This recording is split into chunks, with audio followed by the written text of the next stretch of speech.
All right, people. We've got a lot to talk about, and I know I say that often, but sometimes it's more true than other times. I'd like to make an impassioned plea to the fine people of this audience to stick around for a little while, because after I covered two stories of immediate human interest, I'm going to be speaking about Medicare for All and the necessity of its implementation on behalf of the Be a Hero Fund, uh, who also like Medicare for All. So we'll so now if you leave before that, it does mean that you want the poor to die of appendicitis, childbirth, something. You do want that if you leave. So I'm just keep that in mind, okay? Your moral worth is on the line here. Uh, that's weirdly specific. Yeah, that was the first thing that came to my mind when I said it. The only thing I'll say, because normally I waste like 30 minutes before I actually get started talking about stuff, okay? The first thing I'm going to say is, to those of you who were present for the last stream, I'm happy to announce I finished the damn drawing, okay? I'm happy with how this looks, all right? I think this is good. If you fuck around with it forever and ever and ever, you'll never be satisfied, but that's good. And I have two more skeleton guys to do, okay? But yes, that's one of them, okay? All right. Keeping you all updated, okay? Skeletons are scary? Yes. Very, very scary. Doot doot. All right, everyone ready? Good.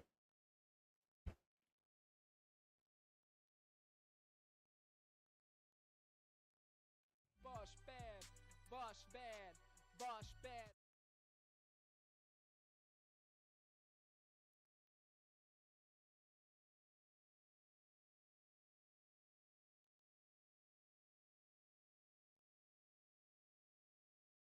So, recently, an instance of devastating hypocrisy hit the airwaves, rattling the socialist community to its core and throwing us into a pit of disarray and incongruity. And that would, of course, be the fact that Hasan Piker Abi bought a house. Now, don't get too excited. It's an expensive house. It is at 2.74 million. However, that is in West Hollywood dollars. And also you have to live in Los Angeles to be in the house, which is, whew, okay? Hey, listen, if you want, I can sell you plots of land on Mercury, you know? I mean, hey, you can get land is cheap out there. They're practically giving it away, all right? Um, anyway, he bought this house, okay? It's a shiny house. It's very nice. It's certainly nicer than any house I've ever lived in. And some people are mad at him about this. Now, before I get into this, I want to make a couple of things clear, because I'm in an unfortunate position where me expressing values I've held for years are going to get me accused of simping to Hasan to try to leech his audience. Which, to be clear, and I want to front this, yes, every time I mention Hasan on stream, I'm hoping his audience finds the video and subs to me and gives me money. To be totally clear, that is the case. But also, this is something that I've believed vocally the entire time I've been streaming. So this is just so to be clear, both of these things are true. Okay. So anyway, people got mad about this, okay? Like mad. And you know what they got mad about, right? I mean, you all know what they got mad about. I thought you hated the rich, but now your house is big. Why don't you live your principles and donate all of your money to charity? Stuff like that, right? And so on and so on. And these are criticisms that should be really familiar to you, because they're the same criticisms that Bernie Sanders got. Remember, 3 houses Bernie Sanders, millionaire Bernie Sanders? Bernie Sanders wants to make life better for every American. But I can't help but notice that the 500-year-old senator who sold a best-selling book has a lot of money. You know? Remember that time AOC was in a nice dress and it was like rented for a photo shoot in a magazine? Remember that? And like conservatives were like, curious, you want to tax people, but you're wearing an expensive dress. It's like, oh my God. Look, these criticisms come from 2 places, okay?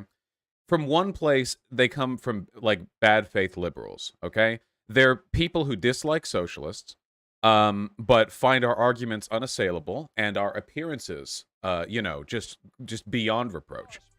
So they come up with bad faith, vaguely gesturing at imagined hypocrisy arguments, because they just don't either because if you're running against them in a presidential election, then you have that angle, and if you just don't like them, you don't like them.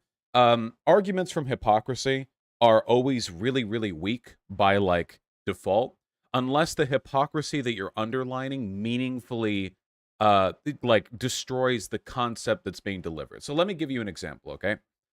If a person says obesity is an epidemic and we should probably eat healthier, but they are themselves fat, does pointing out their fat really address the argument? Not really.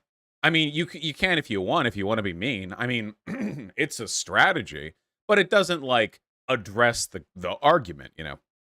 But let's say that you are talking with your significant other and you say, "This house has been so messy. It's so messy around here. We should clean it up more." Okay? So here's what we need to do, okay? You should clean up Monday through Sunday, and I'll clean up when I can. And now, the argument that you could make is that the hypocritical distribution of assigned work is undermining the validity of the argument, which is that they should both contribute to cleaning the house. Does that make sense? Maybe a little bit of an inarticulate argument, but the point is that hypocrisy doesn't always destroy an argument. In fact, it often doesn't. Sometimes it does, but it often doesn't. But the thing is, in this case, this isn't even hypocrisy. I don't know how many times I have to repeat this, but socialists don't usually say stuff like, "You can't own a home. It's immoral to own a home. If you have money, you should donate all of it." Certainly, there are some people who say this. I don't think I've said this. Pretty sure Hasan hasn't said this either. Usually, the argument socialists have is that we should tax people more. There should be wealth taxes and inheritance taxes and et cetera, et cetera, et cetera. And as I understand it, to my knowledge, Hasan pays his taxes. So, you know, there's this debate bro obsession in some communities with addressing hypocrisy over the actual underlying worth of what's happening. Because from a consequentialist perspective, Hasan's not really doing any harm in the world, but there are some people who are more obsessed with the idea of holding people to account, you know? Like, I'll give you an example. A community of people who think that it's more acceptable for a person to eat meat if they don't believe animals have any moral worth than it is for a vegetarian to only eat eggs, cheese, and dairy if they do believe animals have any moral worth. In that case, you actually value people's consistency above the actual harm they do, which is an insane perspective. But some people actually do, at least selectively, go by that kind of overriding logic, which is a great way to avoid actually criticizing somebody. So you have those people, and then you have lefties who are attacking Hasan over this, which, to be fair, there are actually quite a lot of them. The left has always been a circular firing squad. And, man, I've talked about these people before with, like, ContraPoints. You know how ContraPoints makes, like, a lot of money off Patreon? And there are people who actually get mad over it? They're like, if you make that much money and you're a socialist, you should be doing something with it.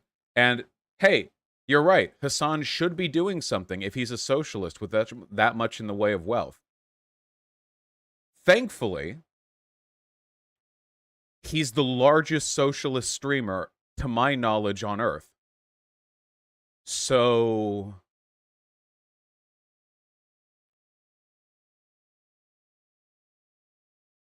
he made his money from the advocacy. Imagine if you're a socialist and you write a book, and it's a pro-socialism book, and you sell that book, and you get rich selling that book, and people get mad at you and say that because you got rich selling that book, that you're somehow a hypocrite It's like you got rich from advocating for the thing people are accusing you of. Yeah, it's very, very silly. I mean, it's really, really, really silly stuff. There are, from the bad faith liberal end of things, uh, the reason why this type of criticism is so consistent is because it's a really, really good way of delegitimizing and hamstringing socialists without actually addressing their arguments. You delegitimize them by getting people to believe they're a hypocrite, which they're not. I mean, Bernie Sanders wasn't for owning 3 houses, but they got a lot of people believing that. And additionally, the implicit argument is that the only moral way to be a socialist is to be disempowered, which, no, I want everyone to be a socialist. And as long as we live in a world with millionaires and billionaires, mansions, cops and soldiers, politicians, and hedge fund managers, I want everyone to be a socialist, okay? Everyone, from every point, bottom to top. And I do not want people to be socialists and then think, oh, well, now I can't be successful because if I do, the circular firing squad on the left is going to tear me apart. No, no, no, no, no.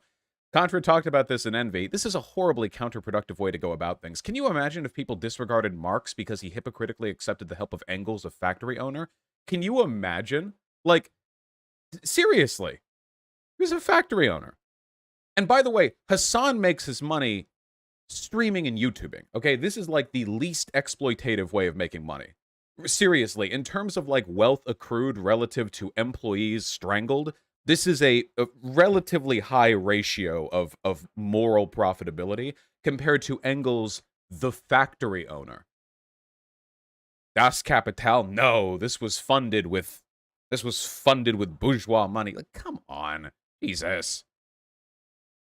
Just that I tell you, there are people who say like, I wish there was one leftist billionaire to fund leftist projects. I say that, by the way. But when a lot of people say that, no, you don't. Because if there was a leftist billionaire, all you would do is shit talk them. All you would do is shit talk them. Yeah, you're a leftist. Oh, you haven't donated every cent. You live in a big house. Like, they would never do it. Yeah, like Sake Tanuki, you know, the bane of the broader online socialist community's existence. They would tear this person limb from limb, and we would never get anything done. Okay? Hold on, real quick. I can see it in chat. I'm not attacking Hasan for having money, but I mean, it's a $3 million house. Does it really have to be a $3 million house? No, but he wanted one.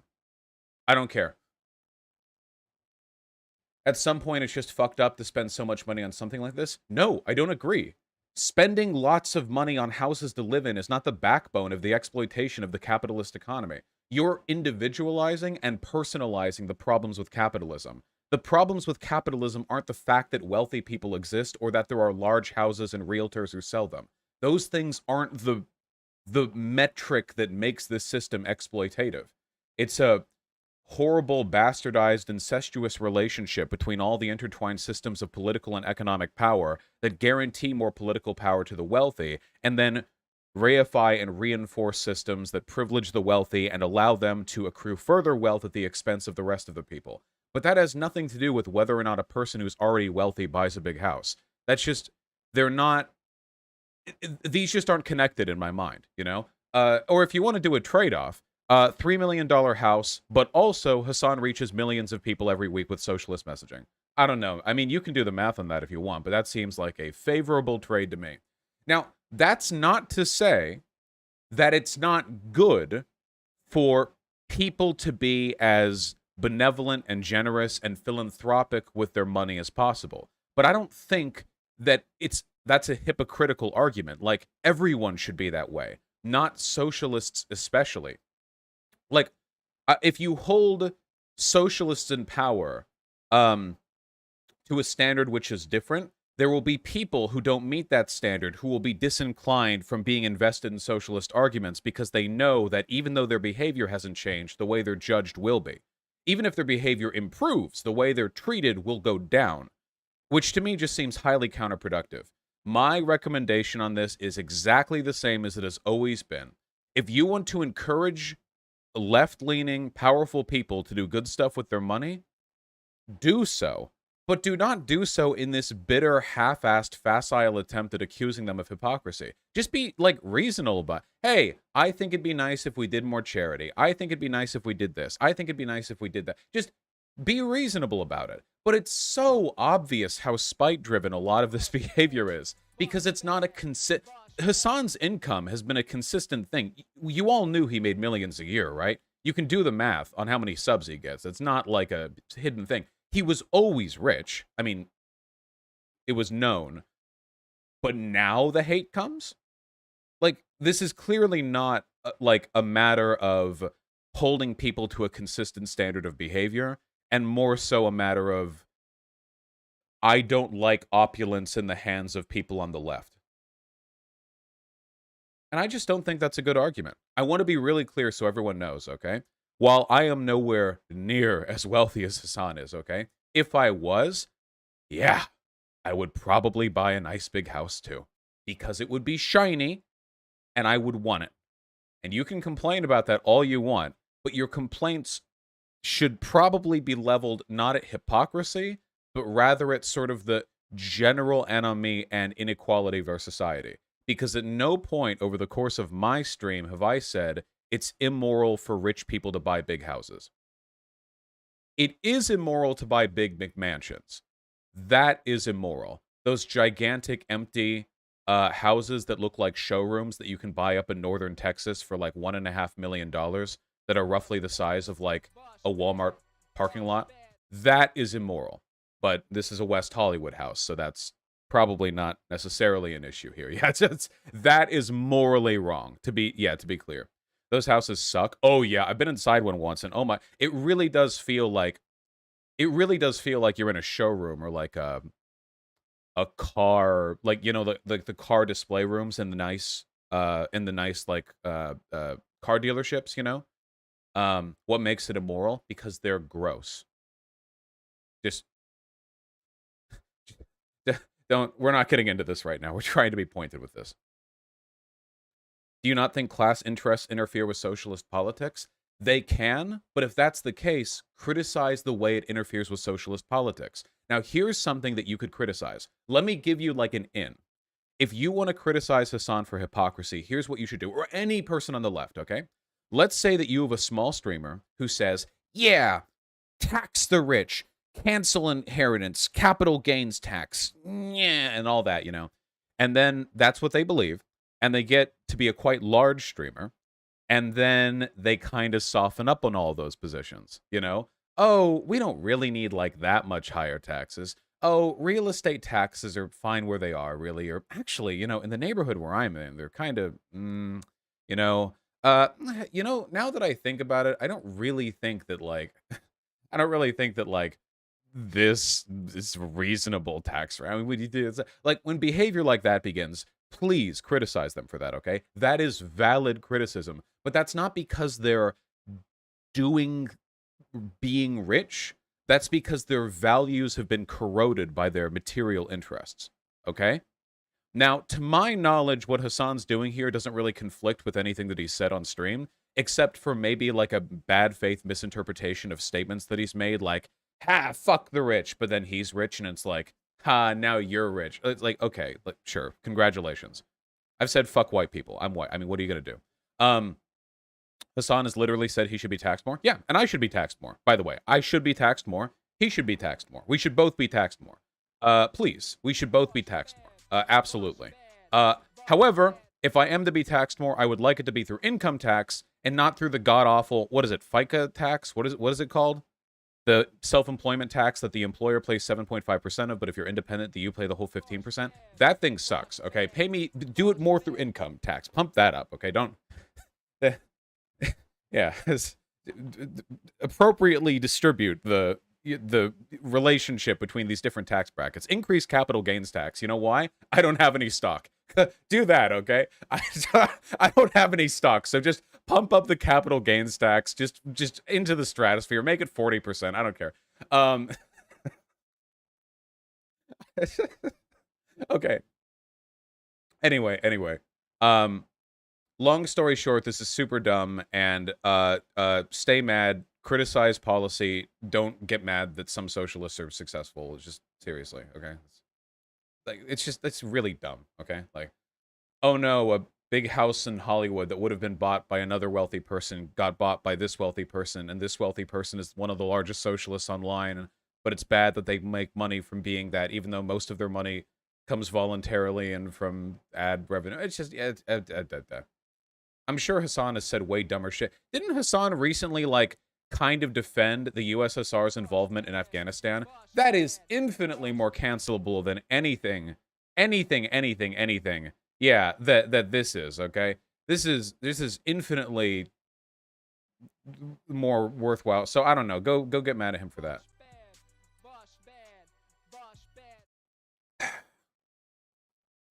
You need a Coconut Island analogy, but for stream donos. I think the real contribution that I'm going to make to political discourse is going to be just creating like 6 or 7 sort of punchy analogies, and that's all anyone's going to use. You know, that's what I'll be remembered for. The coconut thing will outlive me. Destiny wants to debate you on this right now? Oh, I bet he does. And I don't care. Anyway, we're not done. Wait, this is Hasan's best response to the whole drama? What is it? In the future, I'll be replacing my 2011 Toyota Camry Sport Edition with leather-heated seats, and I cannot wait to hear what kind of wonderful, intelligent discourse that will spring on here. Can't wait for Hasan to go on a balloon ride one day and invite anger for that. Oh God. All right, hold on. We're doing the Medicare for All thing in a while, but we have to cover something before that. Actually,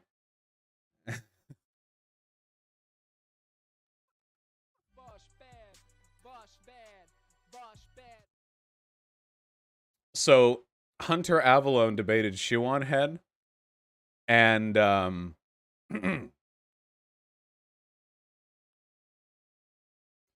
so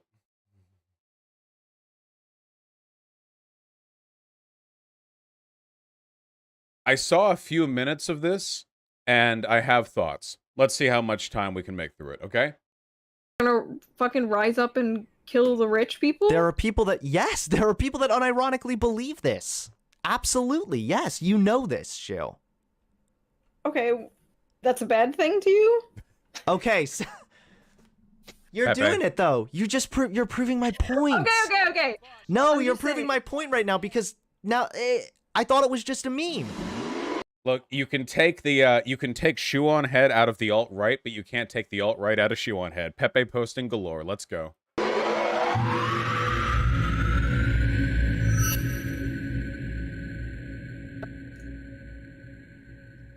Hello? Howdy, Hello, Shoe. How are you? Hi, how are you? How have you been? I am good. I'm here to be the joke police. Oh yes, clearly yes. No, but seriously, what have you been up to? Nothing, just working on my next video. But I was excited for this. I'm not a debater. I'm good at debating, so True. you're really good. By the way, you're really good at debating. I just need to say, like, you've evolved until That's totally true, by the way. Hunter's like form with regards to that sort of thing has grown so much. It's really, really, really cool. like a full debate bro. I was watching like your Mike from PA thing and like a whole bunch of We other saw shit. that. It's pretty good. Shit. Well, hey, I appreciate that. Thank you. Yeah, I don't think that this is going to be like a debate. I'm thinking He's this is probably wrong. going to be much more like a discussion. He's wrong. Unless, you know, I gotta, maybe I have to go full debate, bro. Who knows? We'll have to Okay, just, yeah, you could try. Yeah. I mean, it's good practice for me because I've only debated Carolyn Poroshenko, and that was like a I remember fucking that. train wreck. Yeah. Yeah, people are getting mad because you don't have the camera on. But sorry, guys, it's just a No, call. I don't Get over want it. So let me give a quick rundown just for the audience, and then we'll kind of take it from there. So someone tweeted, meet the revolutionary technology that could help solve the climate crisis with a picture of the guillotine. And then I said, Love it when the left advocates for violence while hiding behind the memes. Sounds really familiar. Obviously talking about the like alt-right kind of comparison there. And then you said, dude, we're facing like 10 different crises happening right now. Climate, corona, literally economic inequality is past the Gilded Age, etc. Just let people punch up on Twitter, LOL, Bezos' feelings won't be hurt. Which is probably true. I'm sure Bezos' feelings will let not me be move hurt. my cam. There you go.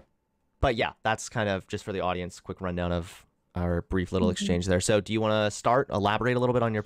Okay, so I want to give my intro thoughts on this because I don't want to like piecemeal reveal it over time. So my general approach here is sympathetic to Shoes for this reason. So I want to kind of pull this out in layers. First of all, to be clear, guillotines or any other implied violence won't solve the climate crisis. That's incredibly stupid. The reason why we're in a climate crisis is because our economic systems are designed in such a way to produce a tremendous amount of commodity, and they do so in ways that are destructive to the environment, but simply eliminating the people at the top isn't going to actually fix that. This is one of the problems with like climate change. It's like a car going 120 down the freeway, and you have to like wrest control from the driver, okay? Just shooting the driver doesn't fix anything. Then you crash into the fucking concrete wall and you die, okay? You have to like carefully like get the wheel and like and it's like really complicated, So that's a really, really stupid like argument.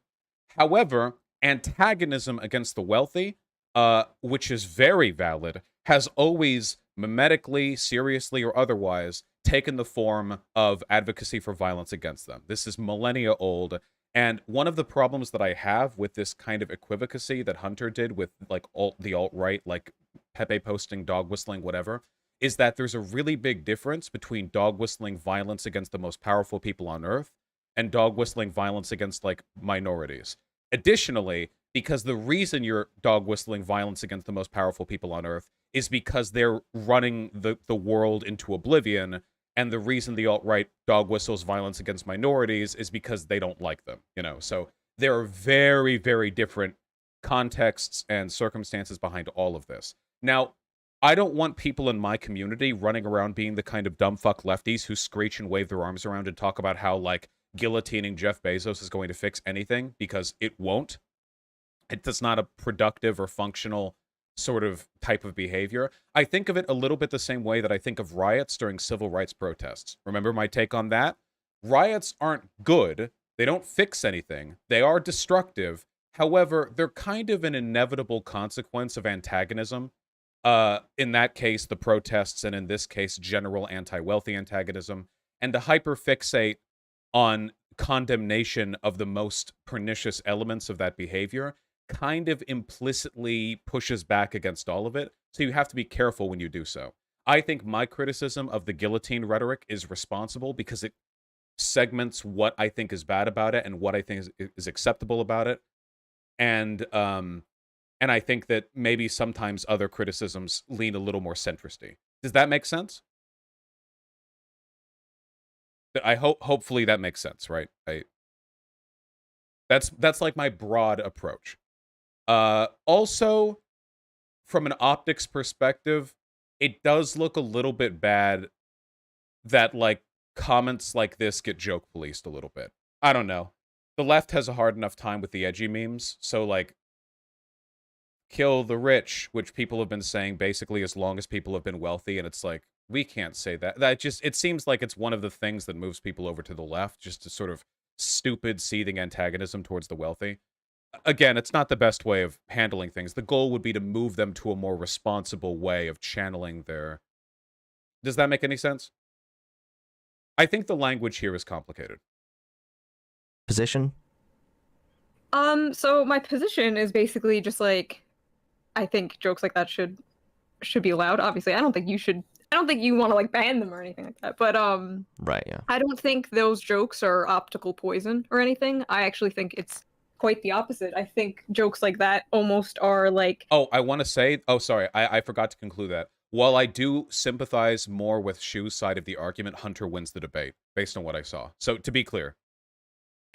Uniting, in a way. I don't think there are people, unless they're like huge bootlickers, who get offended punching up at the most powerful people in the world like that. Sure, so Okay. Okay. Okay, no, you go. I'm just gonna say, like, yeah, there's a lot there. Like, First of all, I'm not saying that you shouldn't be allowed to do this. Obviously, Mhm. people can meme and tweet whatever they want. Yeah. Like people on this channel know, of course, like I like edgy humor too. Yeah. I'm not even I don't have a problem with edgy jokes in general. It's just jokes Mhm. like this about like especially like violent and violent extremism that I kind of take an issue with. So the punching up thing, that seems to be like central to your argument that Mhm. you know it's punching up, and I do agree with you that it is obviously punching up and there's a difference there. Okay, But that's at the good. same time, I would ask, where's the line there? Because, for example, you're probably fine with people making fun of you on Twitter, but Mhm. I doubt you would be okay if people were consistently calling for your death on Twitter, but they could argue that you're up. Uh-huh. I don't necessarily like this argument. The antagonism here isn't being directed at the wealthy just because they're up. It's specifically about the ultra wealthy plutocrats responsible for climate change. So it's not just people being more powerful than you. It's like the agents of the planet's demise that are being referred to here.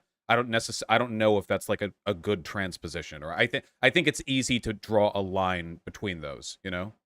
You could make a pretty strong argument that violence against the people responsible for climate change is self-defense. It's an argument that I've made before, you know?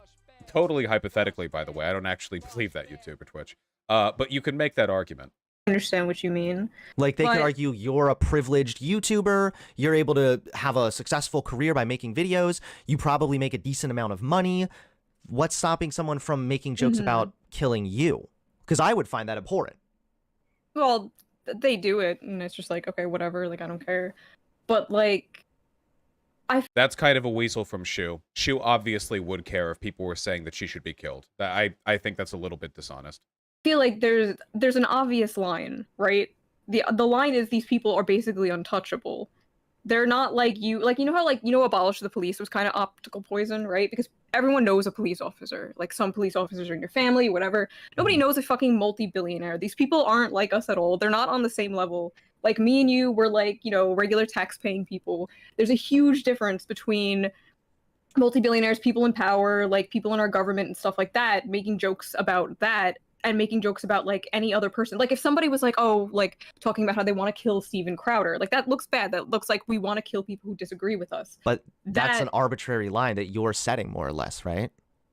Because I some guess people so. might say that, well, Steven Crowder is pretty wealthy, so he is more powerful. He has a shit ton of influence. He's a multimillionaire. So Hunter is correct in this respect because people joke about killing Steven Crowder all the time. I'm on Twitter and I see it happen. I think the argument here isn't really about whether or not this is acceptable, but rather how do we respond to it? Because as long as there is wealth inequality, there will be people on the bottom who want people on the top dead.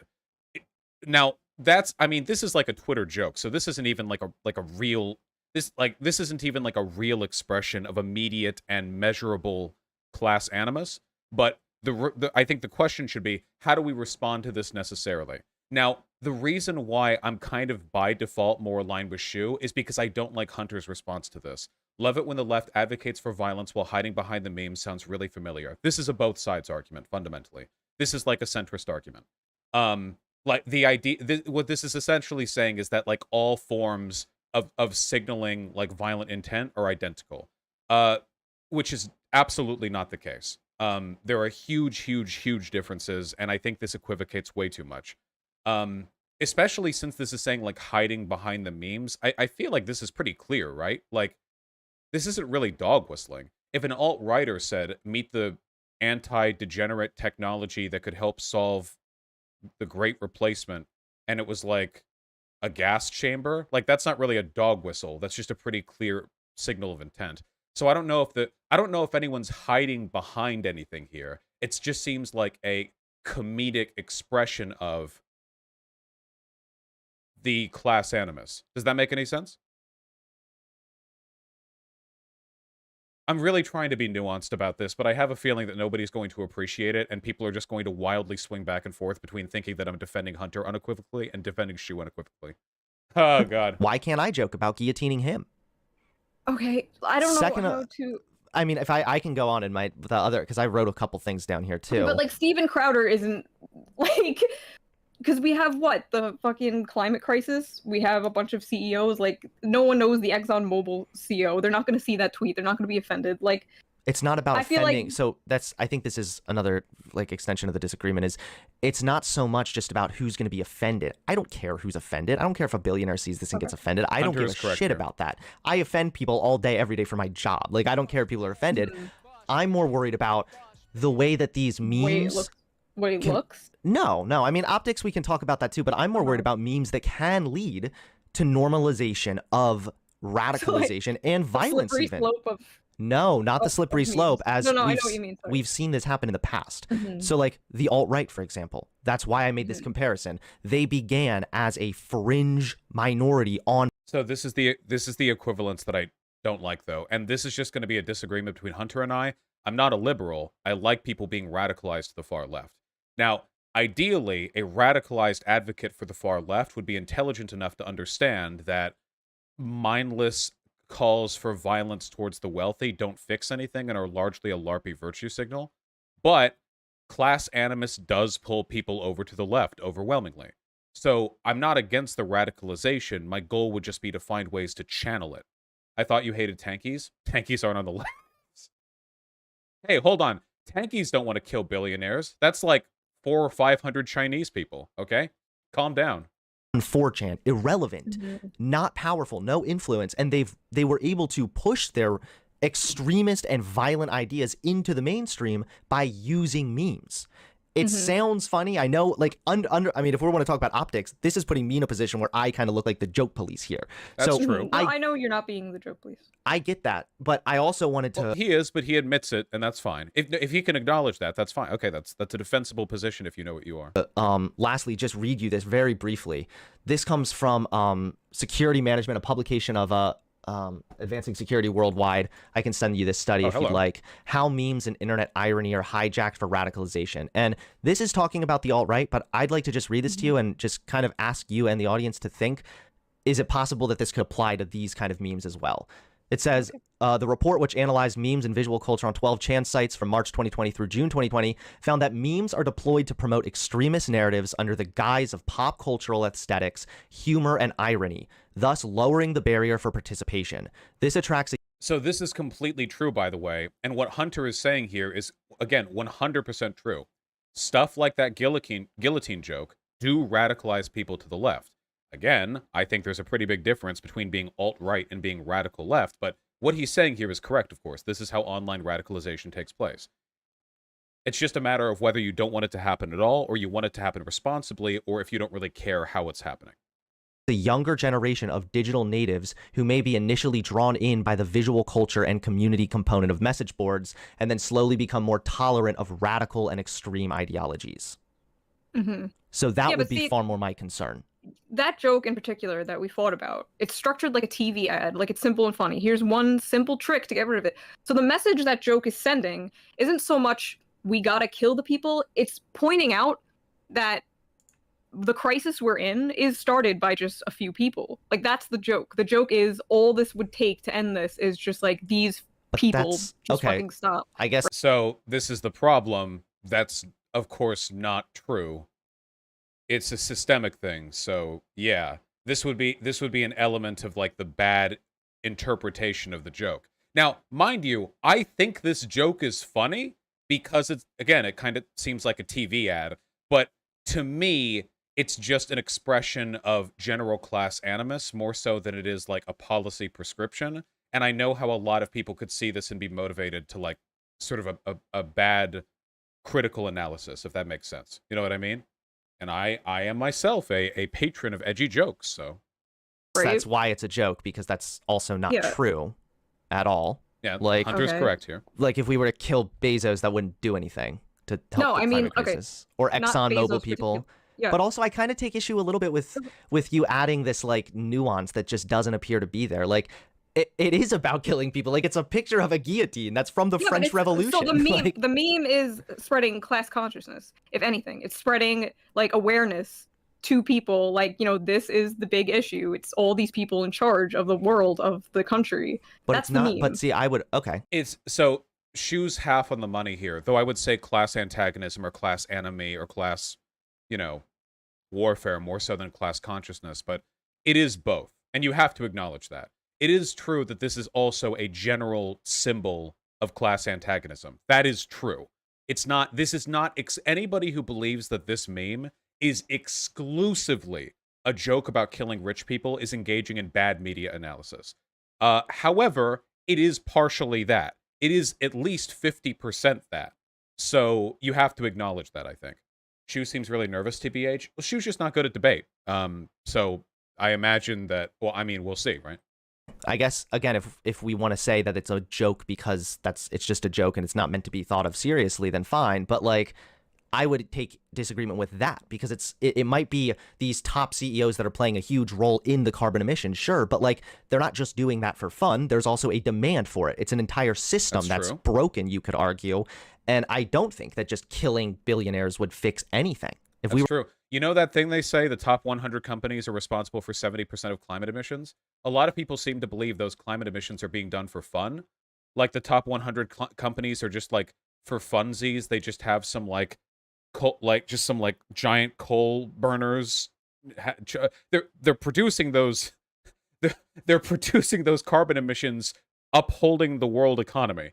Not to say that that doesn't mean they're responsible or that there shouldn't be more regulation or carbon taxes or whatever, but, like, a lot of people seem to believe that, like, they're doing it for funsies.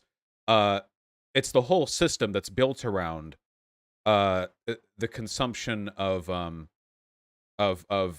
you know, greenhouse gas producing fuel. No, I'm not putting blame on consumers for Verilife. I'm just saying that they're not doing it for funsies. The system is responsible here. It's not like all of these companies are run by evil CEOs who do their regular economic stuff, but then on their, like, free time, they, like, light tire yards on fire, you know?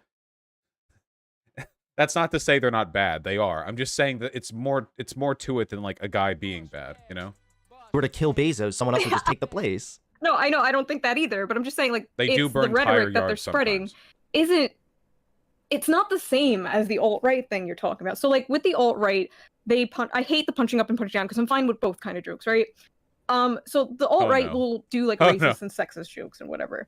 And that's, like, an identity thing. That's, like, you know, let's say they make a joke about women or something. Like, we all do that, right? Mm-hmm. And it's like, okay, they could actually become, like, misogynist or whatever. What would this joke do? Like, just make people hate the most powerful people in charge of our... Like, I don't see... It could do a couple things. It could... One, I mean, if we want to get into optics, we can talk about that, but optics is not my main concern here at all. Okay. But you could argue that this does ultimately hurt your cause just from an optical perspective. You could also argue that, yeah, they might direct their anger at the wrong people. I don't think we should be raging out at Jeff Bezos.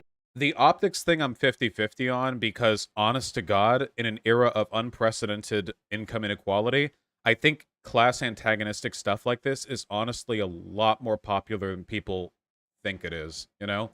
I don't even think conservatives argue against memes this much. It seems like right now in America, most people despise the rich. Like, that's a common point. And usually the people who defend the wealthy right now seem to be, like, neocons and neoliberals, you know? Like, the kind of people who are really invested in their 401k portfolio. Like, that seems to be the group I see angry about this stuff the most often. That's not to say there aren't potentially, like, negative optical elements to this. Only that, yeah, I don't know. Yeah, I don't know. It could go either way. Bezos, I think you could. This is absolutely the right people we need to be directing our anger to. Okay, but like, then but the last thing I would say also about what the alt-right is with, like, punching up, punching down. Again, there is a difference there, yes, and I'm not saying that they're exactly identical. However, even if we want to look at it from a historical lens, like the French Revolution, right? That began with quote unquote punching up. It was the peasants fighting against the monarchs, if I'm not mistaken. Yeah. But that led to over 17,000 people being massacred, including other peasants that just weren't on board with this revolutionary mindset. So That's true, though I don't know if that was necessarily just because of hyperbolic class antagonism. There were a few other things going on back there, you know? Idea that, like, oh, it's harmless just because it's punching up. History disagrees with you. Okay, well, the French Revolution didn't start with memes, but I know what you mean. I just don't see the harm in things like this at all. Like, okay, Trevor Moore, who literally just passed away a few weeks ago, one of his greatest sketches is, like, I think the song's called "It's Time for Guillotines," right? Mhm. Like, it's a good sketch and it's a good song, right? Like, are you gonna be like, oh, excuse me, Trevor Moore, this is a little optical, this is bad. Like, I just these are the most easiest jokes. This is like baby's first political humor, right? But I would Kill the disagree with rich or that. But whatever. why? That shouldn't be. That I mean, Yeah, this is why I have to line against Hunter with this one. Unfortunately, see, this is okay. I'm just gonna say this once, and then because I think most of the arguments Shu makes here are bad, but I need to make this clear. Okay, this is a very common liberal mindset. Okay, it's the idea that the only kind of violence is direct interpersonal violence, and the systemic violence doesn't exist. Antagonism against the upper class can sometimes lead to bad negative externalities or consequences, or even stochastic terror. However, the consequence of our current class system and the inequality within it kills literally tens of thousands of people every year. You could make an argument, like what if you could do the math in it? Say you could propagate a bunch of anti-rich memes. A couple that would lead to like a couple of horrible, regrettable incidents where wealthy people were killed by lunatics who took them too seriously. But the class antagonism produced by those memes end up leading to public support for a bill that leads to better healthcare, thus saving tens of thousands of lives every single year.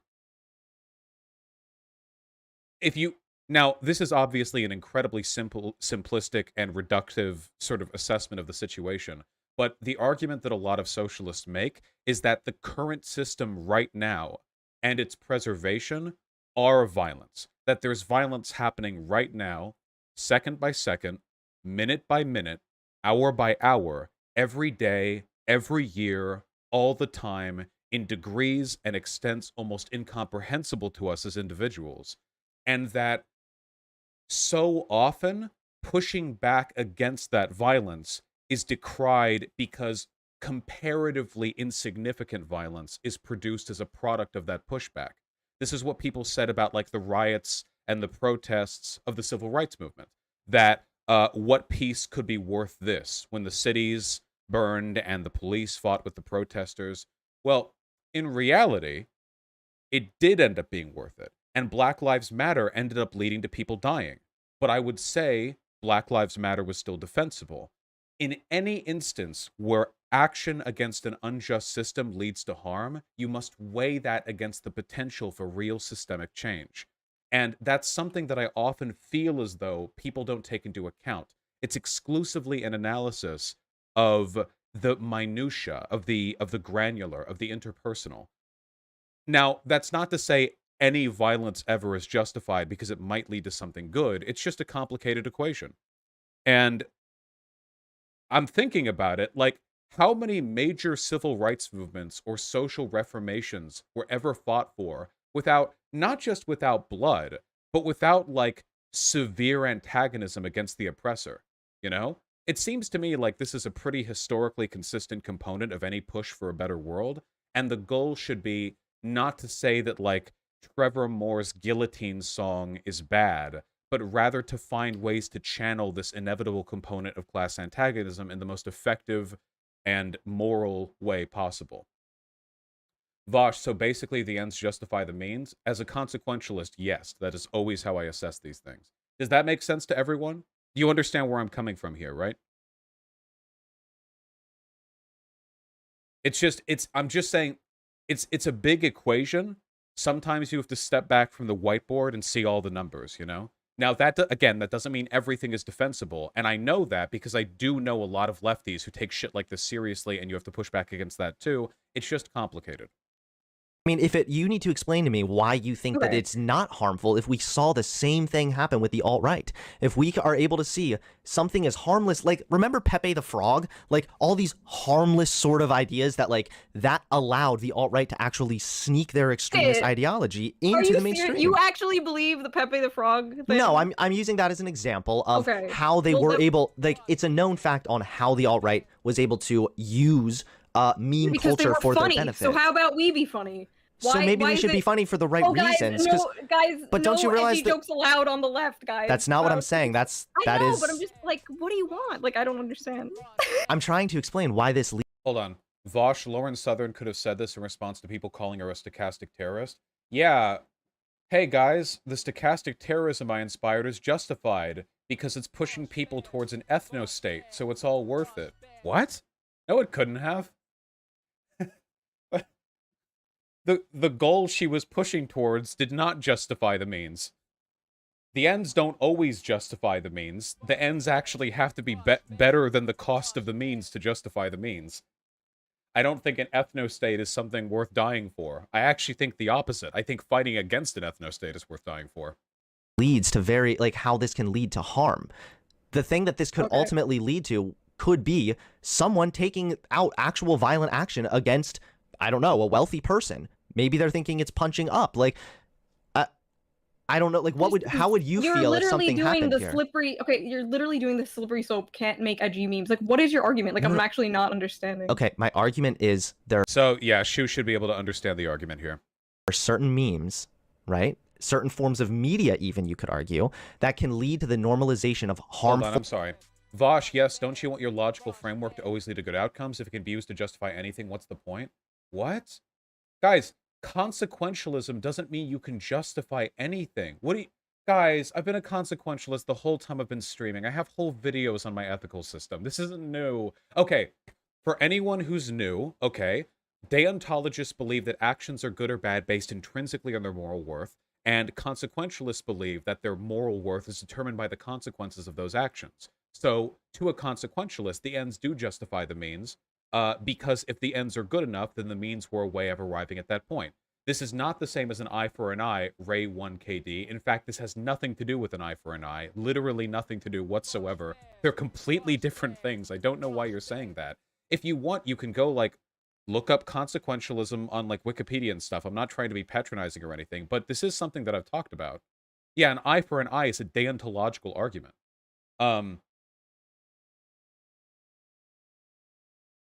Like, what do consequentialists think about intent? Intent can be useful to understand insofar as it influences our belief of a person's willingness to engage in something again in the future. There's some complicated stuff. The ends justifying the means lead to some pretty heinous stuff. Okay, if the ends justifying the means lead to some pretty... Okay, wait, first of all, deontological arguments led to the Crusades, okay? I don't want to hear... Okay, hold on. First of all, the majority of warfare throughout human society, the majority of conflict has been deontological, okay? Deontology is generally derived, at least historically, from divine command theory, which has been the justification for an ungodly amount of destruction all over time, okay? Do not commit consequentialism, like, just because you saw the fucking Marvel movies and you're like, well, Thanos was a consequentialist, which, by the way, not really, no, he wasn't. He never made a convincing argument for his solution being an effective means of reducing the consequences of the bad stuff that he was referring to, okay? Don't come at me with that, okay? I understand that you've watched a lot of, like, fucking PG-13 movies where the villain does something evil, and then the good guy's like, you can't do that, and the villain's like, the ends justify the means, Mr. Bond, and then they, like, launch the nuclear missile at the kitten factory. Just, please, just, like, please. Full and extremist ideas. For example, there's a real... Hold on, can I explain? There's a really interesting study where they took women and they showed these women movies about a stalker boyfriend, and then they were found that after women viewed that content, they were more likely to accept stalker behavior in their real life. Media can normalize certain ideas even on a subconscious level. This is a fact. No, like, this is inarguable. So all I'm saying... He's completely correct, by the way. Yeah, 100%. Consuming media leads to you being more, is when you are making memes like this over and over again, you're softening people to radical, extremist, and violent ideas that wouldn't fix our problems. And also, you're providing a safe space, more or less, for tankies and other radicals. Well, I don't have a problem with people hating the most powerful people in the world and the country. So if that's the slippery They can hate those people, thing, but I'm talking about the way that this can normalize extremist beliefs, violent beliefs that wouldn't go to solve our problems. What did you think about the... I wonder what Hunter's opinion... So, just out of curiosity, if this meme was true and guillotining the rich did solve climate change, would Hunter then support it? Like, you'd be saving the whole planet for the lives of how many people? I wonder if Hunter's problem with this is principally or consequentially. Like, is it because this doesn't work that he has a problem with it? I genuinely wonder about that, you know?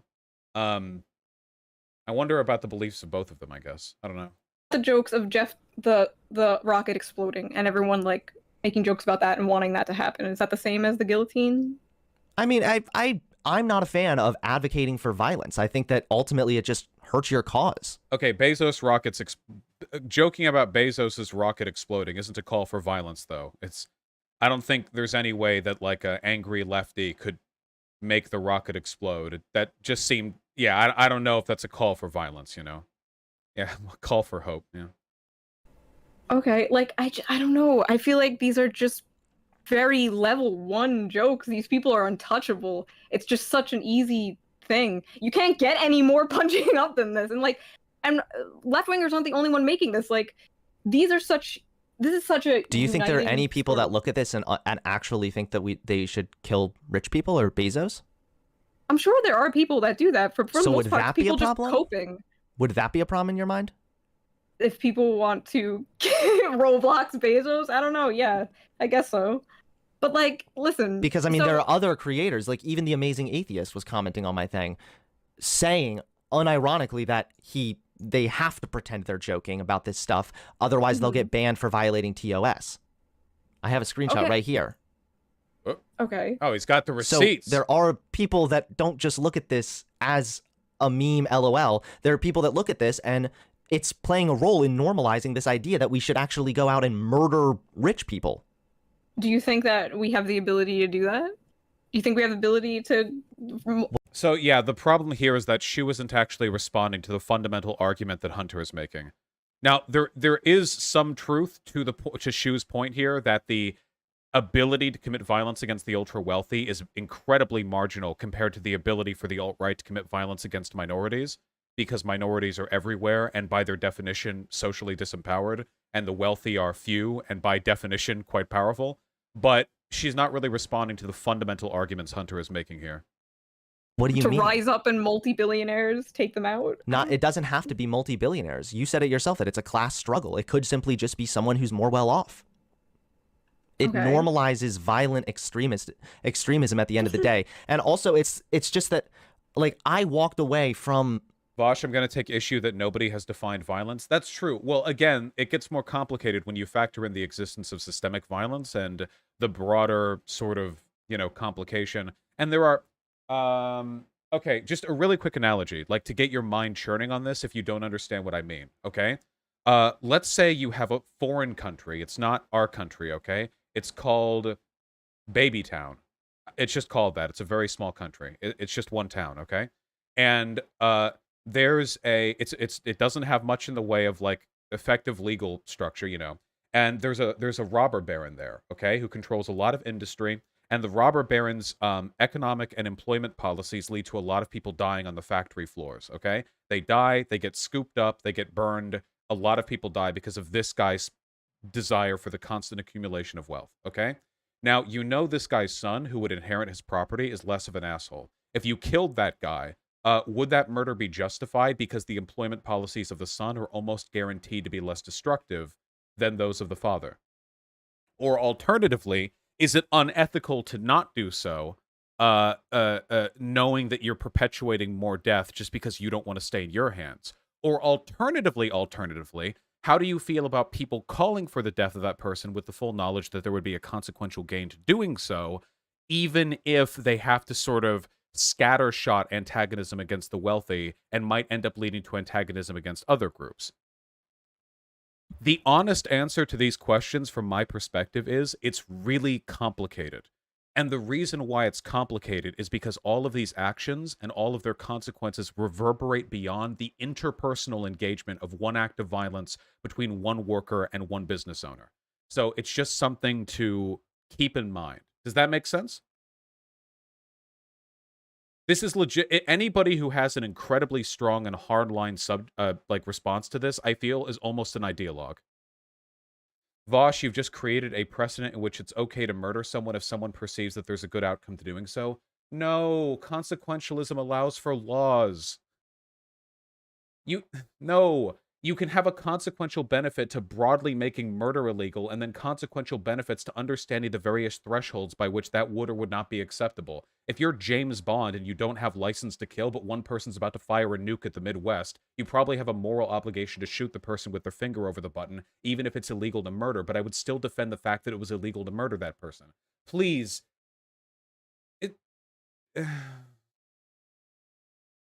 I feel like every time we talk about this stuff, I ended up getting hardcore stun locked on, like, a lot of people really think that a lot of people's understanding of consequentialism genuinely does not extend beyond, like, a couple of movies where they've seen really bad things get justified through, like, the ends justify the means, you know? The funny thing is that heroes in movies do ends justify the means arguments all the time. They just never call it that, you know? All right. From the far right, and I don't like seeing the left engage in the same kind of bullshit. There are better ways that you can advocate for your cause. At all, but well, it doesn't really matter. Okay, we just need to. It's like the same few people. Consequentialism makes eugenics valid, though. Oh my God! You don't. Please, you. This is an entire ethical theory. For hundreds of years, philosophers have talked about this. You are not epically like. Please, just think for a second. If you have in Twitch chat or site chat just heard about consequentialism, and without even thinking about it, you have epically owned centuries of philosophical precedent. How arrogant do you have to be to be like, oh yeah, oh, consequent. I haven't read anything about it, but you know, it sounds pretty dumb. Like, come on. Though, because you said you're fine with either. yeah. So could you see how, like, Holocaust denialism jokes could lead to the normalization of, like, the idea that maybe the Holocaust was a hoax? Sure. Okay. So, what, like, But why? this joke, the guillotine joke, is more on the level of the joke where it's like, come and take it with the gun. Because it's against, the government. It's against the people in charge or whatever. The fucking... That's actually a good analogy. The come and take it flags, like, come take my guns, I'll use them on you. That's comparable, because while it is technically a threat of violence, it's more of a broader expression of political antagonism along certain lines. I think that's a better analogy than, like, Holocaust denialism. Holocaust, what is that? That's like making fun of victims, survivors. That's such a different thing. Like, it can be different, but just if one is worse than the other doesn't mean the other one is therefore good. Like, it doesn't work like that. One could be worse, but I mean, at the end of the day, the thing is you're taking the position that all of those jokes are completely fine. Yeah, like, every joke is fine. I do not endorse Shoe's opinion on this. People can joke about whatever they want, as long as it's, like, clever and they're not just, like, shouting the N-word over and over, and then it's just edgy for the sake of being edgy. But you can, like, Nick Fuentes, his joke about the 6 million cookies or whatever, like, he got banned for that or something. Like, that's like, I mean, awful, but it's still a joke. No, but see that right there, like, yeah, I don't endorse this. So Shoe's position here is essentially that, like, you aren't responsible for the language, for what you're saying, as long as you frame it through a joke. And I think that's an indefensible position. If you did, like, you could take any political position and you could just slightly reword it to make it a joke, and then you could get away with that. But also, I think Shoe is of the opinion that there should be, like, no website TOS or anything. Vosh, if you're a consequentialist, wouldn't you agree that all jokes are okay if the result of the good is a net good? Oh my God. Just go to, what is it, stanford.plato.edu or something? The Plato Library, what is it called? Please just look up consequentialism. I can't do this anymore, okay? Please. Like, Nick Fuentes himself has already admitted publicly that you have to hide behind irony. Yeah. Like, so you're giving arguments, though, that are, like, defeating your own point. You're giving me arguments of people that are actually giving different things. There's such different things. No, though. you're giving me examples of people actually pushing forward radical ideas under the guise of it's just a meme, it's just a joke, bro. Okay, but what is wrong with? Okay, I don't understand what is wrong. The problem with Shoe here is that, unfortunately, she's kind of hiding her power level. I don't think Shoe actually has a problem with just killing rich people, so she can't argue this position because her fundamental belief is that it should be good to express the political consequences insinuated by this meme, you know? About, like, joking about killing the most powerful people in the country. I don't. told you And why. Because there's it a can huge normalize difference violent extremism, and also like towards people who aren't the most powerful people in the country. Like it doesn't. that's what Would you be like, yeah? So what if they're more powerful? Again, you. Also, Shoe is expressing a fundamental inconsistency here. On one hand, she said that she's okay with all jokes, punching up or punching down, but she's making the argument that this is justifiable because it's a joke that punches up, which is a little bit odd, you know? Like, does she think that contributes to its defensibility, or is that incidental, or... We want to look at the French Revolution and how that began. That began with punching up, and it eventually led to so much, like 17,000 people getting killed. The people want to punch. They're either going to punch down or they're going to punch up. So I'd rather them punch up. There is a truth to this. While highly reductive, there is a truth to that. That in times of social antagonism, people do tend to direct their antagonism somewhere. And you guys have probably noticed this, America is split pretty hard between people who hate the rich and people who hate, like, black people, you know? Some hate both.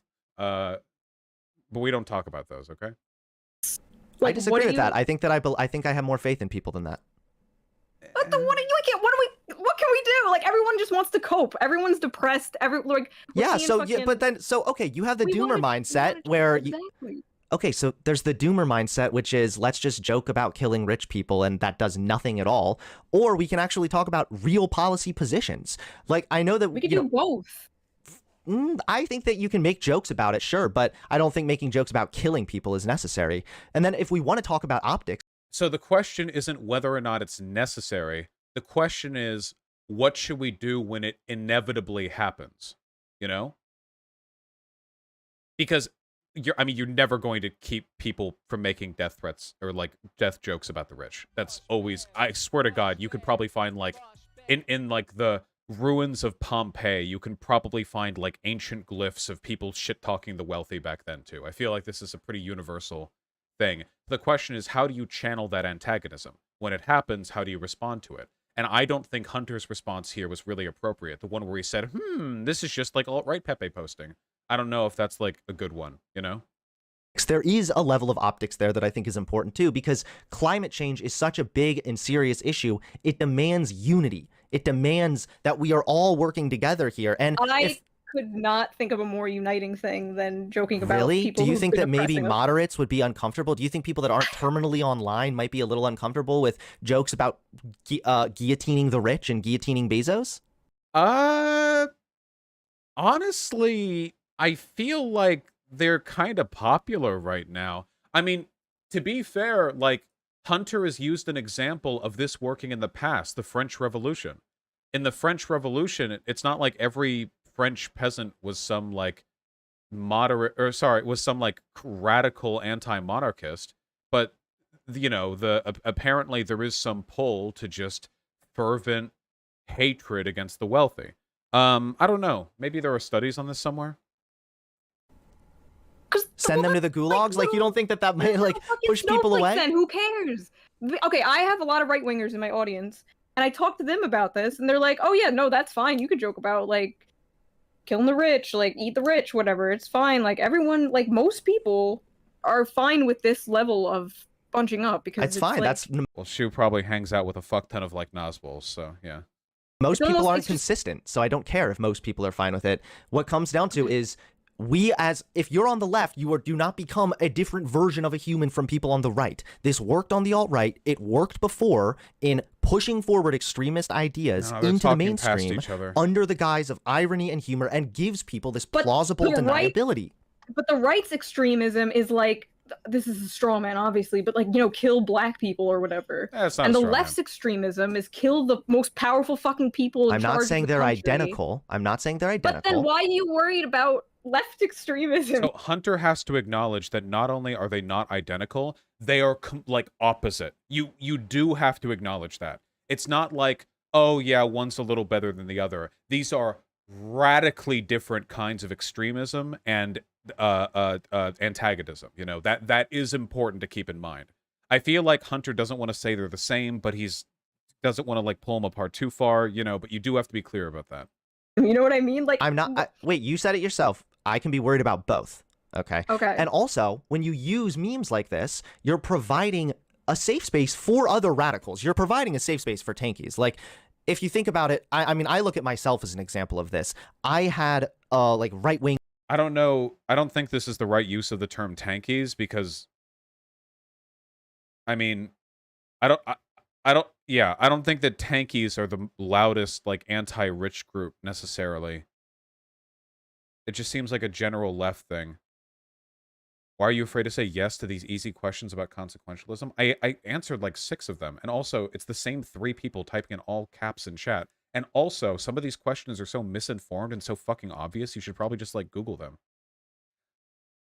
Like, what, like, why, like, why is your understanding of consequentialism being hinged right now on, we're not even talking about that, we're talking about this. Like, just go learn about it for a second. It's like a whole philosophical theory. It's like a whole ethical, normative framework. It's good to learn about this stuff, you know? You don't have to agree with it. I believe in it. If you don't, that's fine. We probably have the same axiomatic values anyway, more or less, so we'd probably end up agreeing on most stuff.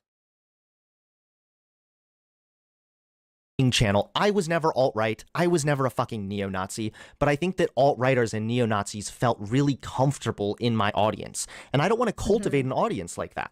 Based? I don't think that Okay. I don't want authoritarianism. I don't want extremism cultivated in I don't think audiences this is like this. extremism, though. This is like, again, this is basic humor. Like, this is like, I don't know what else to compare it to. Again, it's almost like the come and take it jokes. Like, it's just a level of punching up that doesn't have really a comparison. I think I do agree with Shoe, though, that, like, jokes about, like, guillotining the rich... I could be wrong on this. I don't know if I'd necessarily call the jokes themselves an indication of extremism. Maybe the joke is about an extreme approach, but the jokes themselves, I've seen them be appreciated in fairly moderate circles, unless I massively, like, misread it. The implication of the joke is an extreme one, but it's abstracted through general political animus, and it seems like it's enjoyed by people who aren't extremists, you know? And with the right. I just don't know if you can really appeal to that comparison when you're okay with either, so it doesn't really matter in your mind. Because I'm just okay with jokes in general. I'm fine with them. Okay, I mean, that just is ignoring the reality and the way that media what's can your normalize. conclusion, though? What's the conclusion to this? My conclusion is let's take a break from making jokes about murdering people and then giving ourselves this plausible deniability and saying, "Oh, it's just a joke, bruh." And instead, actually, yeah, we're at like the peak of like just this empire crumbling, right? This is like Rome is about to fall. I think people can joke about this shit, like especially right now. My audience, again, with right wingers and left wingers uniting with like Jeff Bezos, "Oh, I hope his rocket explodes," is fucking hilarious, and I'm fine with it, and I think that I don't know. You can just if you're uniting on certain guises, I think that could be in really dangerous territory. So there is an underlying crumb of truth to this, but I don't think Shoe is ethically grounded enough to be able to make the argument. The idea that Shoe is making is that, yes, memes like this do push people a bit towards extremism. However, that's fine because things are in such a bad situation that we need as many people as possible united behind these ideas. Shoe's essentially making the argument. I think the implicit argument that Shoe is making is that while there are negative consequences to this, they're superseded by the positive consequences of uniting people around antagonism against the wealthy in a time of unprecedented wealth inequality. Wouldn't Nazis just say Jews are the most powerful people in the world? Guys, consequentialism doesn't mean you can just make any claim and then be correct, okay? Yeah, and there are crazy people who think that, like, lizards run the world, but that wouldn't make it good for them to run around killing everyone who they thought was like, that's not how it works. We all believe in self-defense, right? Does that mean that you think it's okay to kill anyone who looks at you funny if you sincerely believe that it's self-defense? No, perception is not the only metric by which we determine the validity of action. We also have to go by general social standards, and consequentialism factors that in. You could argue that you could unite with the far right on certain in But certain that's aspects. punching. You want to They're punching. No, if you want to talk about killing the rich people, well, the right believes that. Well, not the right. Sorry, let me clarify. The alt-right, the far-right neo-Nazis, they tend to Believe believe it's that the Jewish very people, rich are yeah. Jewish people. You might be able to find an agreement right there. Just if there's an agreement doesn't mean that it's a good thing. No, that's fair. I just think that we should. For me, it's you got to understand too. My goal at the end of the day is to pull people away from extremism. I don't want people to. No, he's right. He's pointing out that just agreeing over hating rich people doesn't mean that you're going to agree on like effective and pragmatic ways of dealing with it. That is true. There are tons of alt-righters who hate Bezos because they think he's like a Jew or something, you know? That is completely true. Be extreme left or extreme right. I want people to be rational centrists, enlightened centrists. That's right. And I think that just using jokes like this and humor like this, not only does it push people away, it's just kind of unfortunate because it seems really inconsistent. We like the right talked so much about the way that the alt-right was using memes and everything else, and then now they're doing the exact same thing. Well, I don't like this argument because the issue wasn't the issue with that behavior wasn't the memes and the dog whistling. The issue is what the memes and the dog whistling were leading to. I don't have a problem with memes and dog whistling on their own, though dog whistling tends to be kind of inherently dishonest, so I think that its implementation should always be handled really, really carefully. The problem is what it's leading to. Like, if the alt-right was people who really, really liked hats, and they would post memes about how non-hat wearers are dumb, and dog whistle that hat wearers are based. Like, I don't care. It's what it leads to. I mean, using edgy and funny memes, I think they're I like using edgy and and- funny memes too, but we're not talking about just edgy and funny memes. We're talking about edgy and funny memes that are specifically violent in nature and normalize and soften the idea of violence towards individuals. Okay, I don't honestly don't know how to argue this. It's just like I'm fine with these jokes, and I think I think Shoe just hasn't thought about this enough to understand the way that Hunter's approaching this. There have been a few points where Hunter has missed Shoe's point, I think, but overall, I think Hunter's making a strong case for the position that he's arguing. If anything, they're more like you say you don't want people uniting over this, but I think it's fucking cool and I didn't say that either. It's fine if people we all hate the same people. I don't know. So basically, like, I have some studies here and some pretty solid historical and empirical evidence to support my claim, but I feel like your claim is just you like memes and that's it. No, Hunter's argument here is good because it can't get taken to level 2. Hunter's argument is that stuff like this normalizes violence, which is objectively the case. Even though it's hard to commit violence directly against the uber wealthy, the fact of the matter is, just basic media analysis, yes, it does lead to people being radicalized to violence. But Shoe can't acknowledge that and then make an argument for why that's better or worse. She kind of shuffles between saying it doesn't really have an effect because it's all just jokes, and then saying, well, it doesn't matter because we're in a time of unprecedented economic inequality. I think Hunter would actually be able to make a stronger argument if Shoe could, like, decide in a point. Does that make sense? That's it. Yeah, I mean, like, what else could you say though? Like, again, this is baby's You could take the first joke. Okay. Who cares? All right. I don't. I'm trying to think what else I wanted to say though. It's like, again, people just want to punch up. Like we punch down in our careers, right? We still sometimes punch down when we make fun of like random Twitter people. I'm and not stuff. talking about, again, I'm not talking about just punching up and Oh, punching down. I'm I'm talking just- about violence specifically. Memes that are, again, normalize violent ideology, It's radical so ideology. unrealistic though. Why? If it was able to work with the alt-right, why couldn't it work in this area also? What, we're gonna fucking rise up and kill the rich people? There are people that, yes, there are people that unironically believe this. Absolutely, yes, you know this, Shoe. Okay, See, again, Shoe... Okay, wait, hold on. that's a bad thing to you? Yeah... Shoe already wasn't doing good in the argument here, but this might as well just be a concession.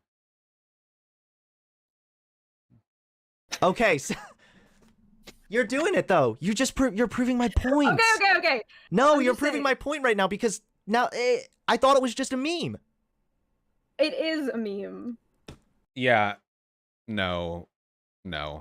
So, having argued with enough alt-writers to identify this, what Shoe is doing here is nervously recognizing that the argument's not going great for her, so she obfuscates the degree of seriousness with which she's arguing for it by making a joke and then leaving, like, it up in the air. Like, yeah. It's a dishonest and largely reprehensible tactic that I imagine here was done out of panic, but... However, you're actually kind of okay with it. You're Yeah, Hunter's. You've memed yourself into the radical position, Shoe.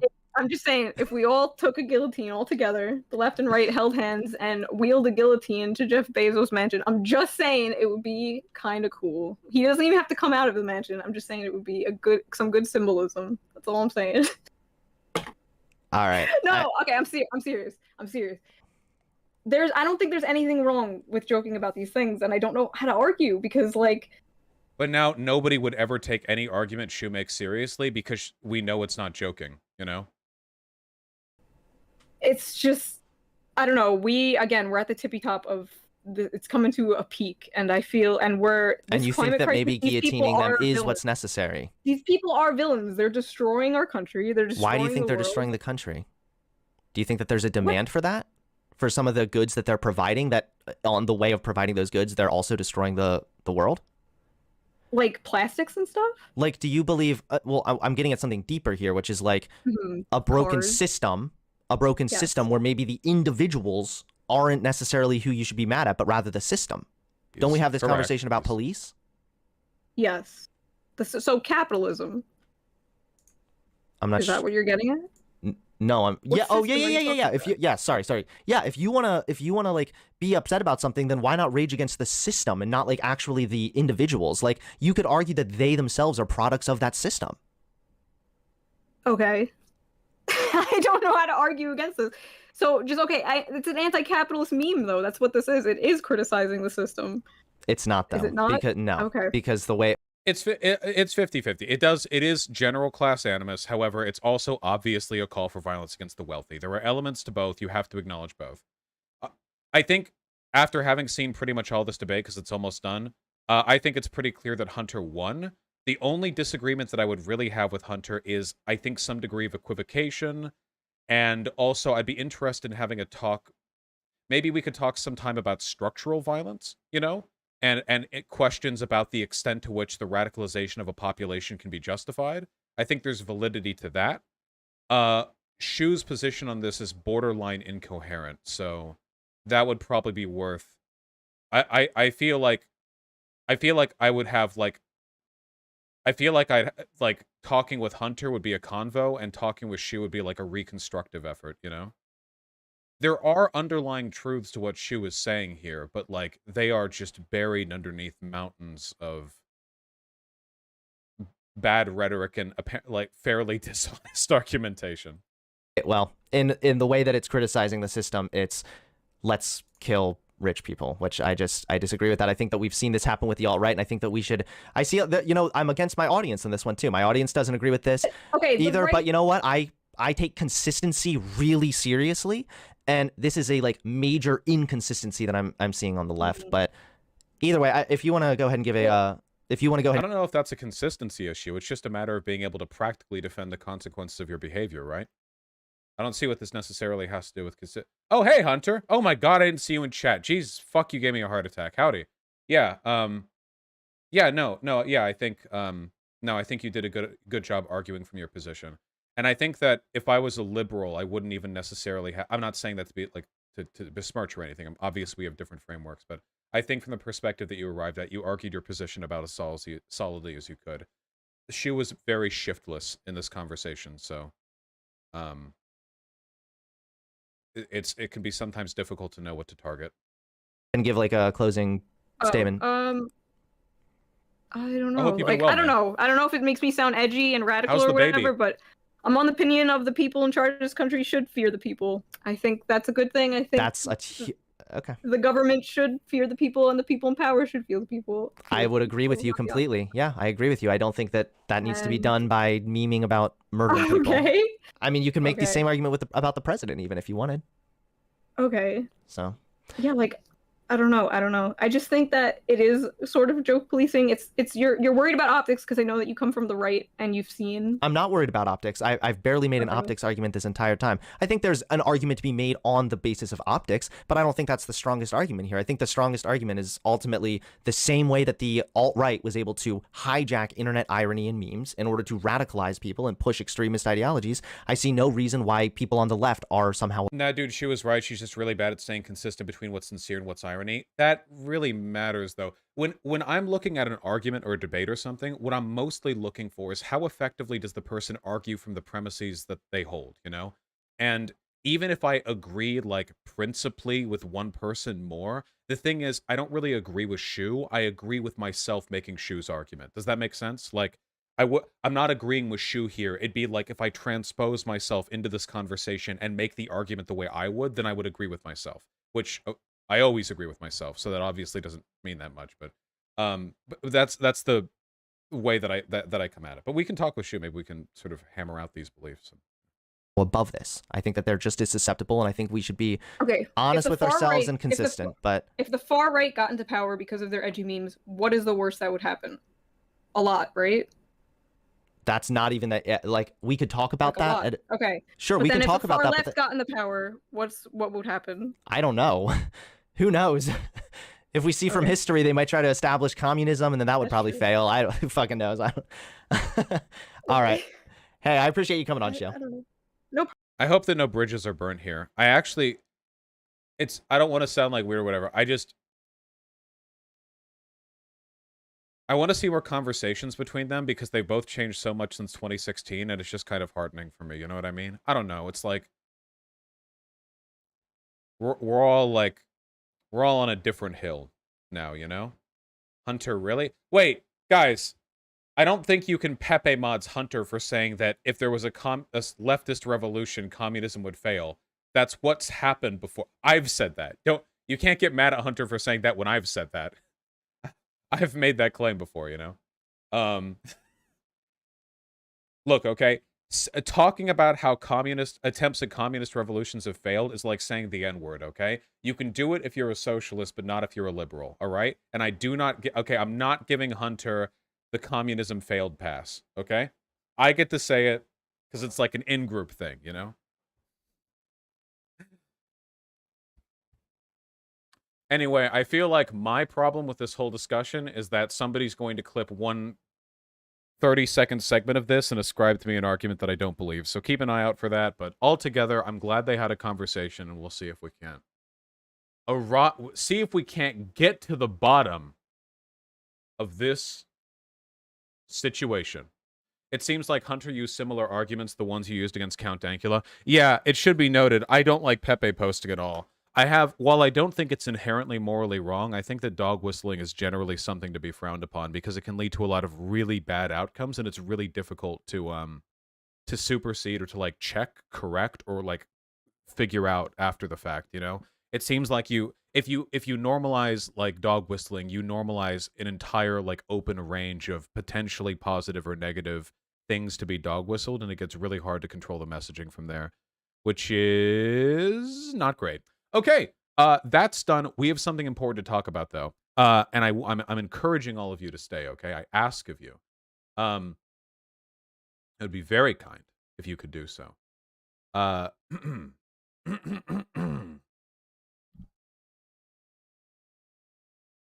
Is it Kyle Kalinski's cringe Twitter feed? No, it's not Kyle Kalinski's cringe Twitter feed. We're actually going to be serious for a bit.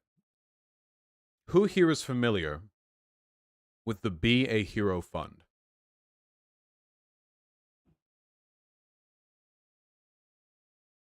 Oh, interesting. It's an advocacy group. It was formed in large part to push for the betterment of American healthcare. Been active for some time, raised millions of dollars, pushed local representatives and national representatives for everything ranging from an improvement to our broken system to the outright full implementation of Medicare for all. And I'm very delighted to say, yes, they're good.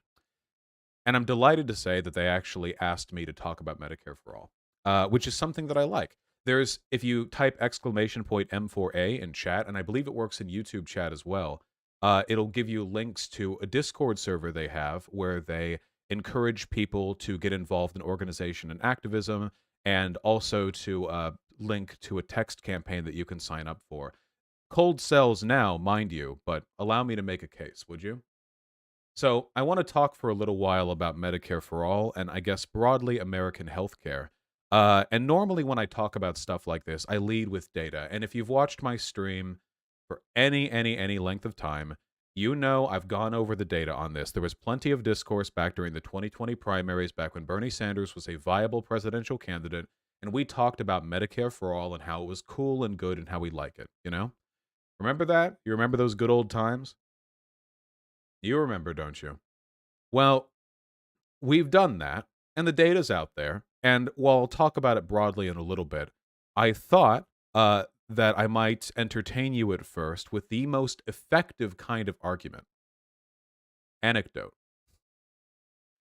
So, and don't cancel me over this, okay? Uh, some of you may know, but I wasn't exactly born poor.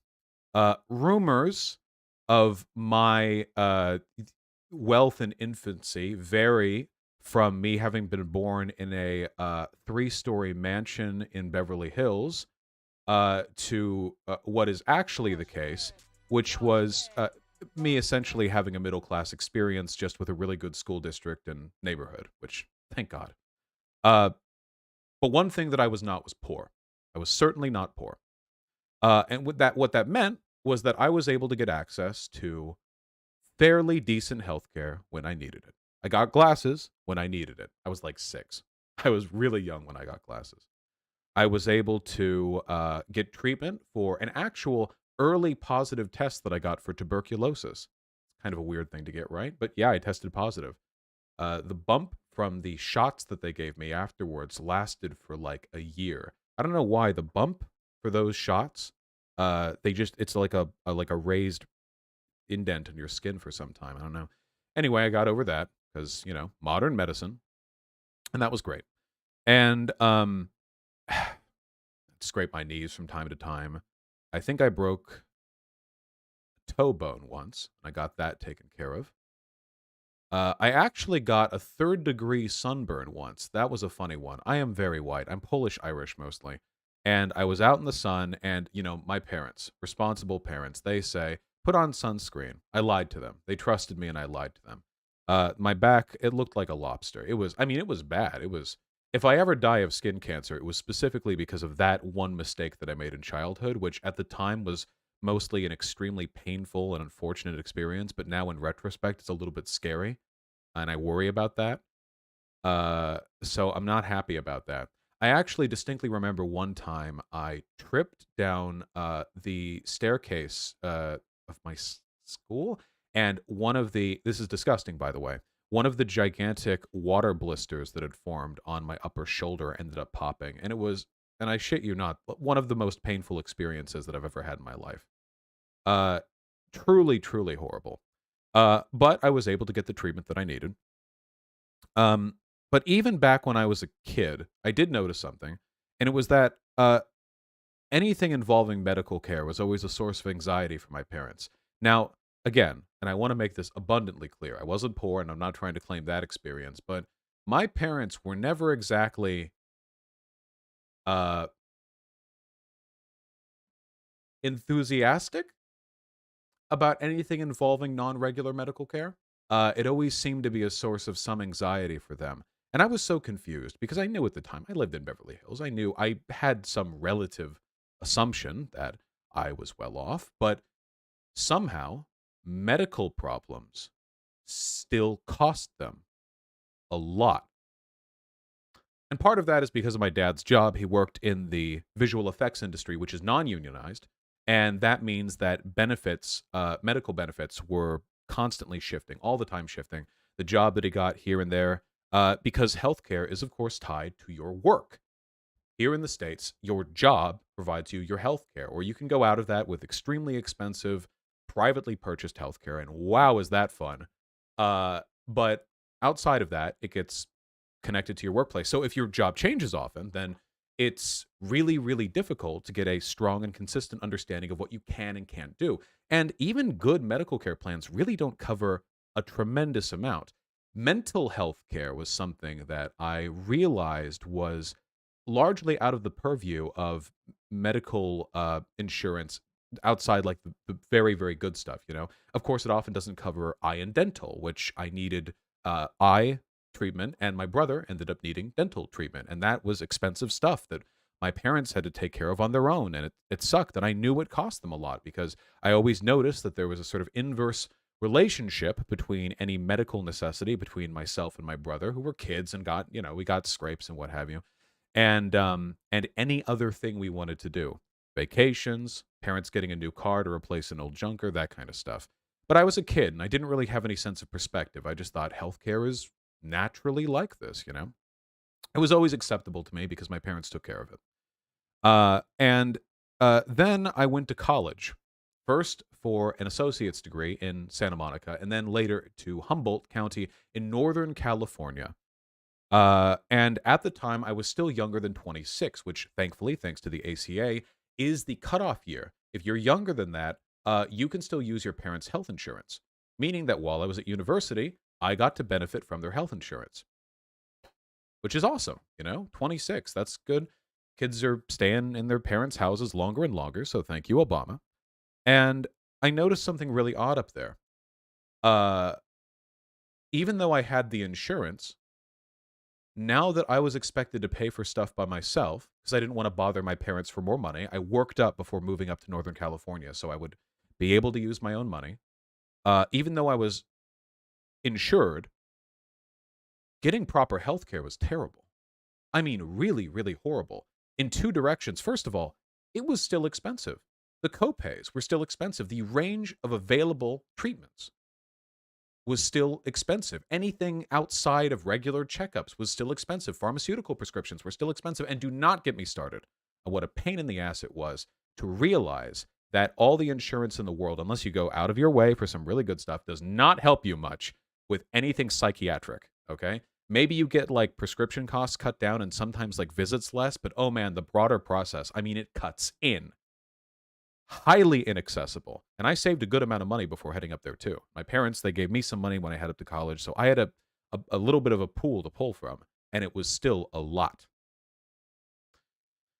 The other way in which I struggled was that healthcare was also physically inaccessible. In Northern California, in the small town in which I lived, there were very few doctors. Most students went to the local school, the like nurse play, the little like medical building they have on college campuses, wildly unequipped for many medical problems, which students would nonetheless go to because there was essentially nothing else to go to up there. You'd think that's only a problem that you'd have in a small town, but no, actually, people in big towns like Seattle still sometimes have to wait literal human months to book an appointment for something psychiatric or physical, because there are so few practitioners and so many people in need. I have had, even with my degree of relative privilege, so many negative experiences with healthcare. I've told this story before, but when when I worked as a security guard, there was a big security gate that I had to open and close. At the beginning of the store, it was 6 a.m. I had to open and close it. This was a big, heavy metal gate, not those like wireframe ones, but like a thick. You could drive a car into that; it wouldn't have gone through. And there was a spring catch that pulled the gate up the last few dozen feet because it was way taller than I was. My hand caught in the handle, and it broke my hand backwards, like that. Palm just snapped clean backwards. And thankfully, because that was an injury which took place on the job, I was able to benefit from workers' compensation, which means that basically the job pays for the cost. And I had my broken hand. It was, like the pointed yay, And I talked to the manager and I say, this is a broken hand. You see? Is that why your left hand is kind of wonky? Still is. I'll get to that. And the manager was like, all right, our workers' comp station, what we have is set up with this place. And do you know where that motherfucker pointed me to? They pointed me to a tiny little workers' comp specific doctor's office by the airport. I was in Santa Monica. LAX in midday traffic is not close. I had to drive to wherever I was going to go. One hand, not safe. So I said no. I said, actually, I'm going to go to the incredibly well-equipped UCLA hospital right there, and you're going to pay for it. And for some reason, it worked. I do not know how that worked. Somehow that worked. Real close to. And I got phenomenal medical care for that. I had got seen by 20 doctors. They gave me a good cast for my hand. It fit perfectly. And while they did cover the no doubt significant bill from that first visit, for subsequent visits while my hand healed, I had to go to that workers' comp doctor's office down by LAX, where they replaced my cast with a shit one.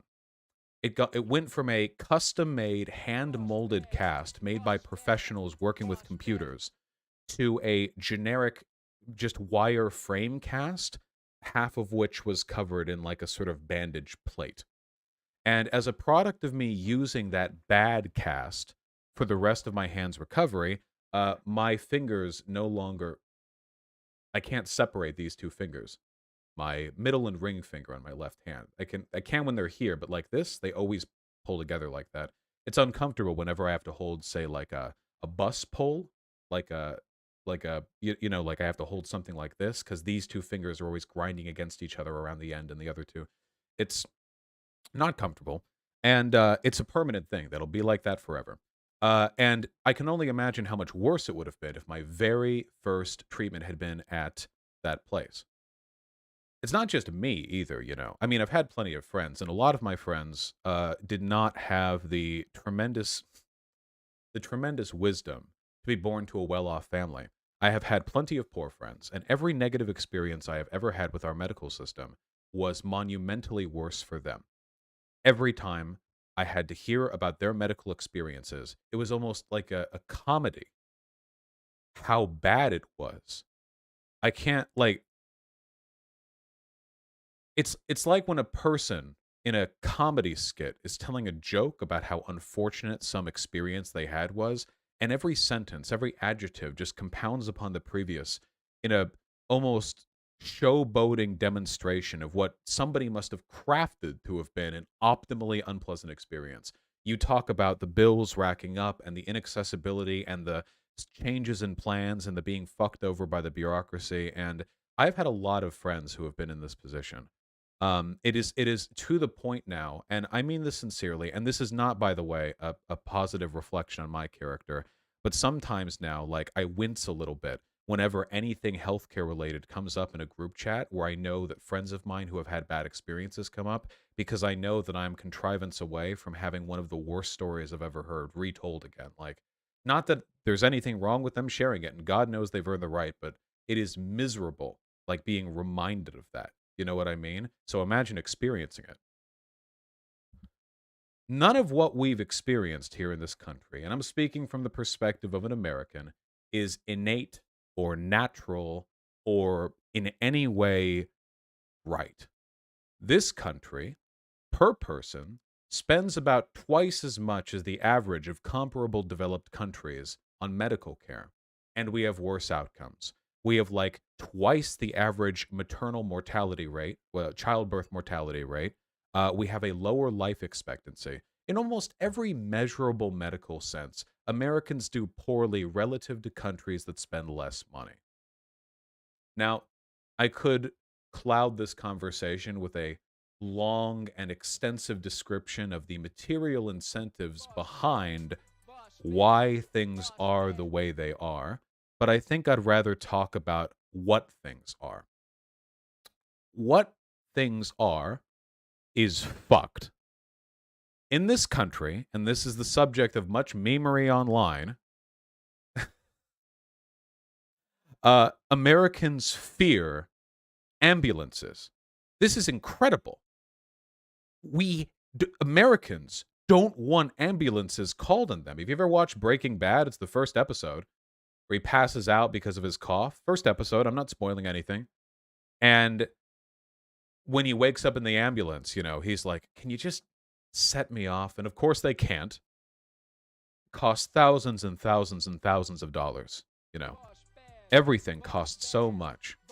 And there's the insane dishonesty, too, with how people are charged. If you get charged by a hospital uninsured, they will give you some exorbitant amount to pay. And if you ask them for an itemized list of expenses, often the price will go down. It will literally reduce when you ask for a receipt. That's not an uncommon thing. That happens often. Now, I don't know what kind of Kafka-esque economic rationalization is taking place behind the scenes there, but as I understand it, the reason prices in this country are so bad is because there's this bizarre incestuous relationship between medical providers and insurance companies. I don't like insurance as a principle because it seems kind of fucked by default to me. It's essentially gambling. Either you go your whole life spending thousands and thousands of dollars, renter's insurance, car insurance, health insurance, for no reason because you never get sick, or you end up getting hurt or in a car accident or your house catches on fire and you end up needing the insurance company to help you. Now, often when that happens, the insurance company will be an absolute bastard and do everything in their power to decline you coverage. Oftentimes, this was the case with pre-existing conditions, which is something that the ACA worked to address somewhat, where insurance companies would deny claims because it turns out that you coughed once when you were 7 years old. The problem with this system is that it allows a two-tiered pricing structure, where if you are uninsured and you go to a hospital, you get charged, let's say, X amount.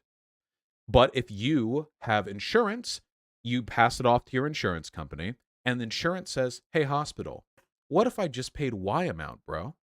What if I paid less than what you were charging the individual?" And the hospital says, "Yeah, we were overcharging them anyway." And the insurance company pays less, and that's how insurance companies stay profitable somehow, despite you paying hundreds of dollars a month, but some hospital visits costing hundreds of thousands of dollars. It's because they don't pay what you would have paid. You see? Why you get those joke receipts where it's like, you got one Band-Aid, that's $200 on your receipt. This is all real, by the way, in America.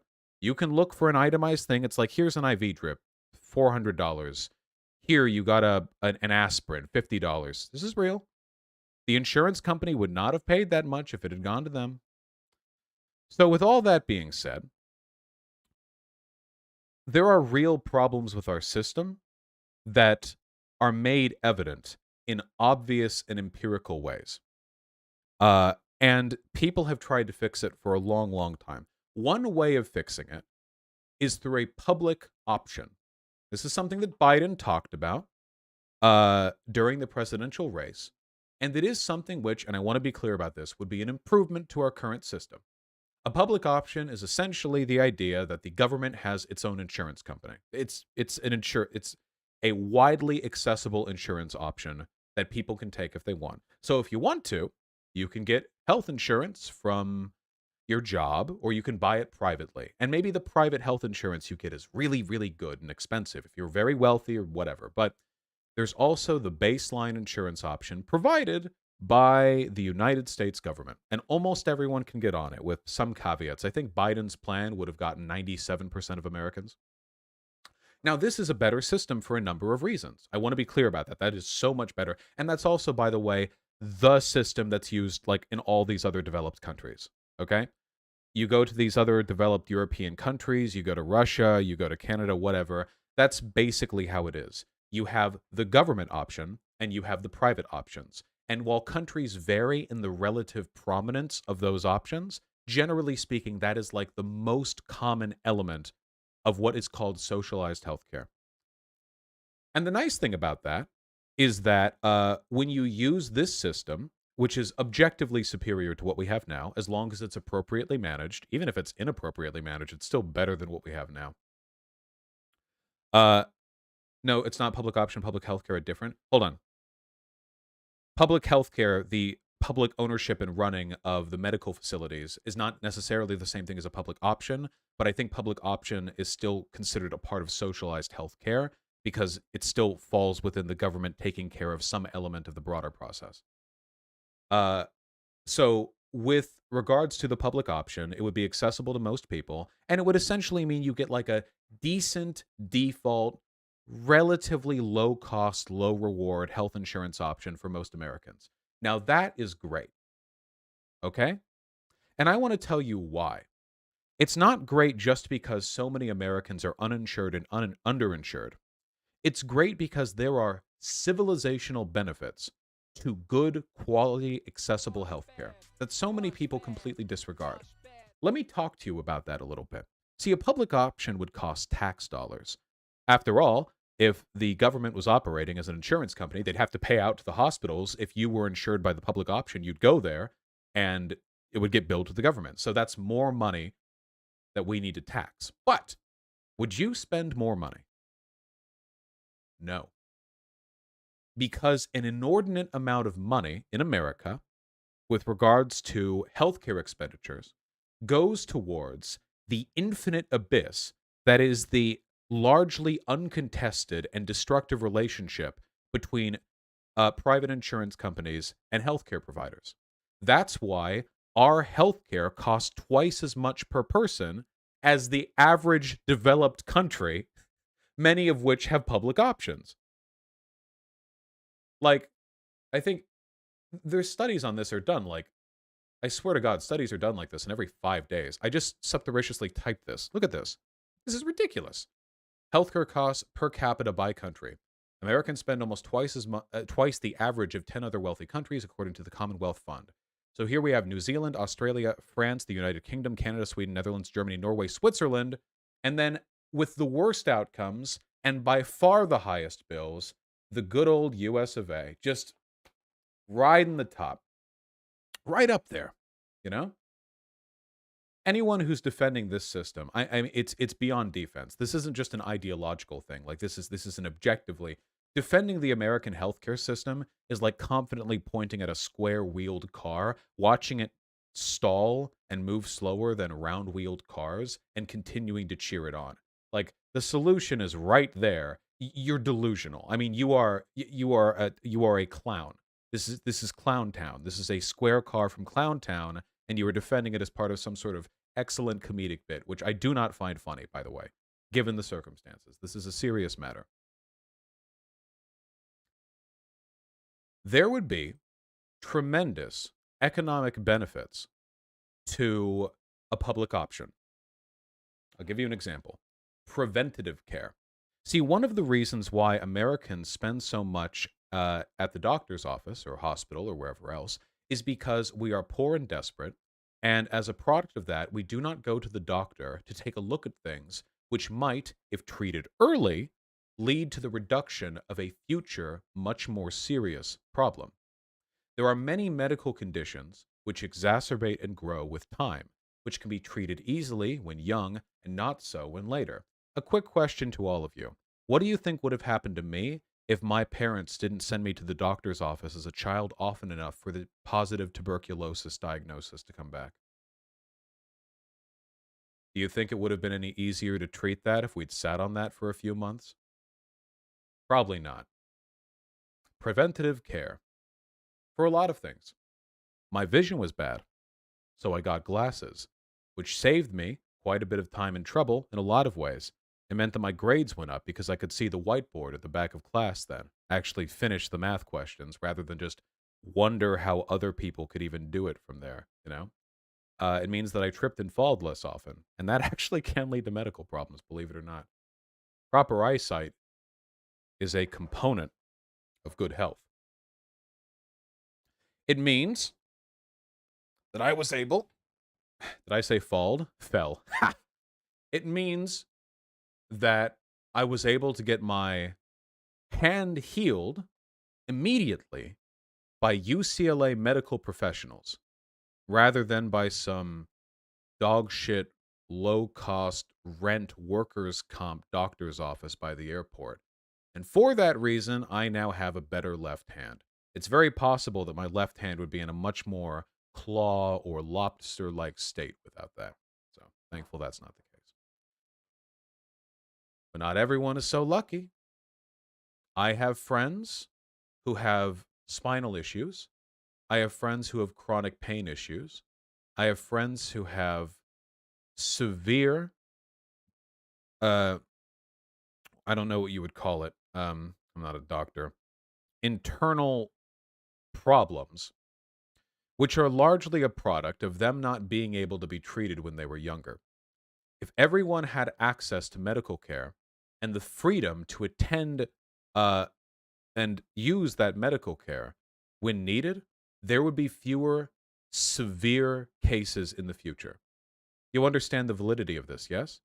From bone problems to cancer to blurry vision, which might actually be a severe eye condition, to headaches that might actually be brain cancer or bone spurs or ankle problems or anything else. Even I fall prey to this. You know how I had an ankle issue a couple of months ago? I got tendonitis in both of my ankles because I ran on a treadmill with sandals. My fault. But when that took place, I didn't have health care. Um, Also my fault, mind you. I can afford it. But because of that, this is my laziness, by the way. I'm not blaming the medical healthcare system for this one. This is on me. But because of all that, I didn't go to the doctor for some time. Now I have nerve damage in my back left ankle. Right in my back left ankle. It's like a dull, numbing pain that persists for 24 hours of the day for months now and probably will until I die. My fault, but the reason I delayed in seeing a doctor isn't really important because a poor person wouldn't have had to have been stupid like me to have been cursed with nerve damage. They might have just not been able to afford treatment. You see? The point here is that preventative care is incredibly important. What is it? An ounce of prevention is worth more than a pound of cure? Something like that. Yes, poverty would have forced another person to make, through circumstance, what was to me a mistake. Preventative care goes a long way towards reducing overall healthcare costs. But it's not just that. There are also broader economic solutions to this. You see, sickness and health inequality, they both contribute to economic harm. How much economic damage do you think is done through sickness and medical mistreatment and ill health caused by the problems with our healthcare system? I've seen studies done on this. It seems to be fairly significant. I don't care to Google them right now. It's a fair amount. I'll say that much. You can Google. It's pointed out. You could just Google it. It's a large number. It's a good amount. Society is more effective when people are productive, and people are more productive when they're healthy. So that also contributes to potential tax inflow that would compensate for the costs of a public option. In essence, would you have to pay a little bit more in taxes? Yes, you would. Would you save a lot of money, both immediately and broadly through society, by allowing a public option to lift the poor to a higher state, to bring up our average life expectancy, to reduce our infant mortality and our childbirth mortality? Yes, it absolutely would. It would significantly reduce our healthcare costs. And anyone, by the way, who does not support the implementation of, at the very least, a public option, as far as I'm concerned, is pro-death. There's another argument to be made, by the way, about stress. Stress kills. That's not actually an exaggeration. The hormones that our bodies secrete when we are severely stressed, as the poor often are, literally kills us. It's like, I know I say literally a lot, but I'm not speaking from hyperbole here at all. It causes illness. It causes death. And people are stressed when they are sick and cannot afford health care. Yeah, there are a ton of problems that are inextricably linked to stress. My wealth, thanks, Cat, I appreciate that, has done so much to uplift me in terms of my general ability to feel well. See, before, back when I was a kid, a little kid, my family was middle class. I am no longer middle class. You know what that means now? That means now I get to afford any medical care that I want. It means that I can afford psychiatric care, like the Adderall that I've been using over the past 5 days that has led to a significant increase in my mood and productivity. It means that I had access to a physical therapist And over the course of only a few months, I went from not being able to lift even light weights off the ground to being so healthy that my physical therapist said that I don't really have much of a medical reason to continue attending physical therapy. That feels good. This should not be exceptional. This should not be just something I get to experience. The physical comfort that I experience now as a product of appropriate medical care is a birthright that all of you share. That some of us may enjoy it and others not is a moral travesty and a crime. But it is your birthright, and it is something that we should fight for. Now, obviously, there is a sliding scale here. The more you invest in the quality of a public option, the more you'll have to pay in taxes. Eventually, it no longer becomes a cost-saving measure, and you have the ability to spend more money for radically better healthcare. Where exactly on that spectrum a society should stop is, to me, largely inconsequential. We should continue to improve things in the obvious and empirical ways we can, for as long as we can, until those questions become relevant. Now, here's a problem with the public option. There are two main problems that I have with the public option, two reasons why I am actually a proponent of Medicare for all.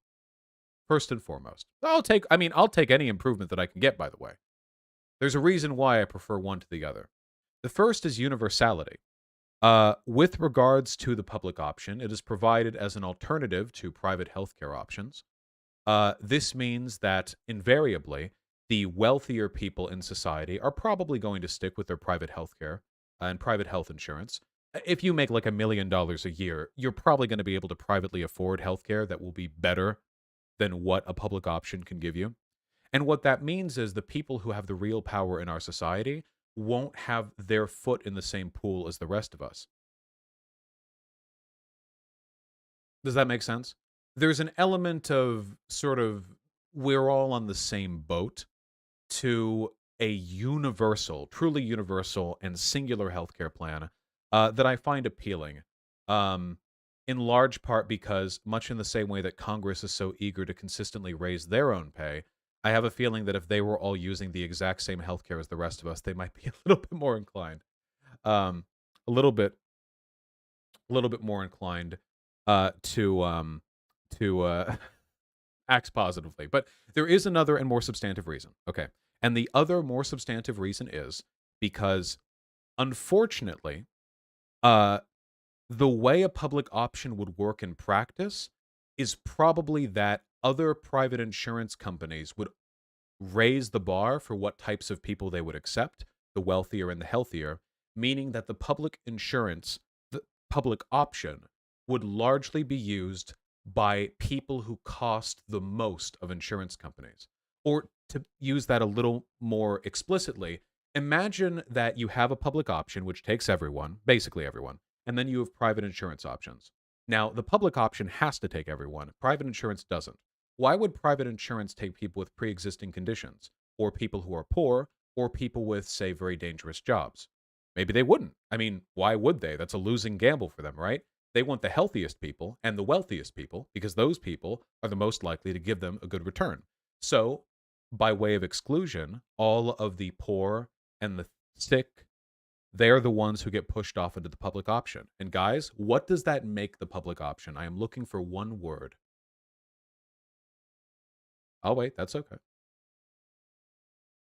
Expensive. That's right. And you know what happens then? Private insurance company X only spends $4,000 per member, but the public option spends $11,000 per member. Is government bloat destroying our economy?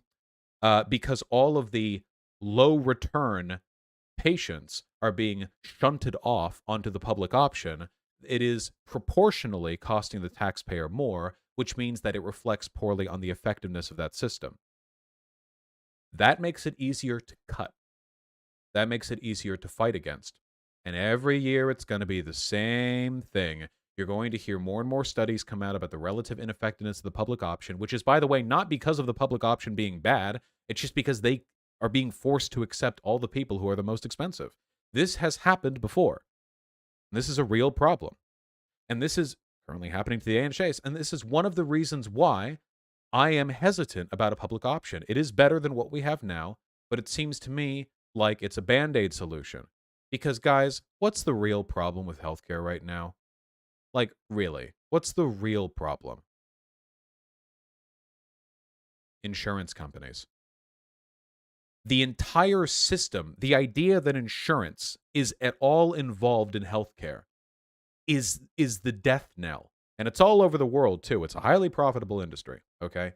But the existence of insurance turns the entire game of insuring people into a gambling system where people who are already healthy and wealthy are already preferred, whereas reality has already selected them for fortune, given the fact that they are literally healthier and wealthier, that their relationship with healthcare providers is insular and mutually beneficial at the expense of patients who attend their facilities. Insurance companies are a problem. Medicare for All eliminates insurance companies. Medicare for All, or single-payer healthcare, is just that. Single payer. There is one option, and it is the government option. Now, if I were to talk about the potential political consequences of implementing something like this, I would be here for hours and hours, and that is not my intention. Yes, single-payer healthcare would be difficult to implement. And yes, by the way, despite what some people on the left will tell you, Bernie Sanders' single-payer healthcare plan is radical by the standards of any country on earth. There are some people who say, oh, that's just like what they have in Germany. No, it's not. No, it's not. No. Bernie Sanders' healthcare plan it's quite radical anywhere. It was extensive and radical anywhere. And hey, I like radicalism. But it does play somewhat against political favoritism at times. You see this with the polling, you know? You ask Americans, do you want Medicare for all? And they say, yes.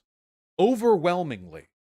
Republican and Democrat, yes. Do we want Medicare for all? Yes. And then you say, that means you can't keep private insurance. Also, taxes will go up. And they go, well. Well. I think it speaks a little bit to how bad the situation is, that even Republicans, who are 24/7 sold narratives on how our healthcare private insurance system works, largely want some kind of socialized healthcare. Like, even if they're not necessarily sold in the particulars of Medicare for all, everybody wants better healthcare in this country. Everyone does. Everyone everywhere does in this country. Everyone. Do you ask, can we make healthcare better? Like, everyone agrees with this, you know? There are few true blue defenders of the status quo. So the real question is, how do we sell this to people, and how effective is it really? There have been many studies done on Medicare for all. Many of them, as I understand it, have shown that nationwide implementation of Medicare for all would actually still cost less than our current system. It would cost more than a public option, but less than our current system. You know why? Because even if we have to pay more in taxes, a lot more in taxes, don't delude yourselves, a lot more, the average savings of not having to pay any other medical expenses, healthcare, pharmaceutical costs, anything, would balance out favorably for many Americans, not to mention the savings for businesses. Because right now in our current system, businesses pay for the medical insurance of their employees. So they would no longer have to do that either.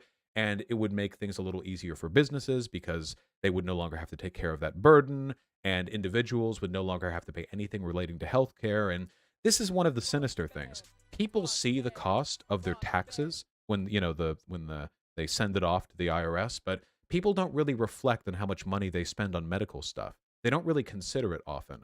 And the fact of the matter is, it really, really ramps up. And it ramps up massively the older you get. So oftentimes, people who are young or like middle age will think, this tax increase is greater than what I would save by not paying for medical expenses. But they don't think about themselves in 5 or 10 or 15 or 20 years, and that's why it's an insurance game. It's difficult to make a risk assessment of your own health. I am, according to my blood work, pretty healthy, despite the nerve damage on my left ankle and being fat Ian and all. According to my medical, litany, I'm a fairly healthy guy. I don't know what's going to happen to me in the future. I don't know if I'll be injured. I don't know if I'm going to get sick of something. I don't know when my goddamn stage 4 terminal skin cancer is going to come in. I don't know. But I do know that I don't know. And that means that I want to live in a society where even if I have to pay more into the collective trust, I no longer have to worry about a medical incident in the future bankrupting me.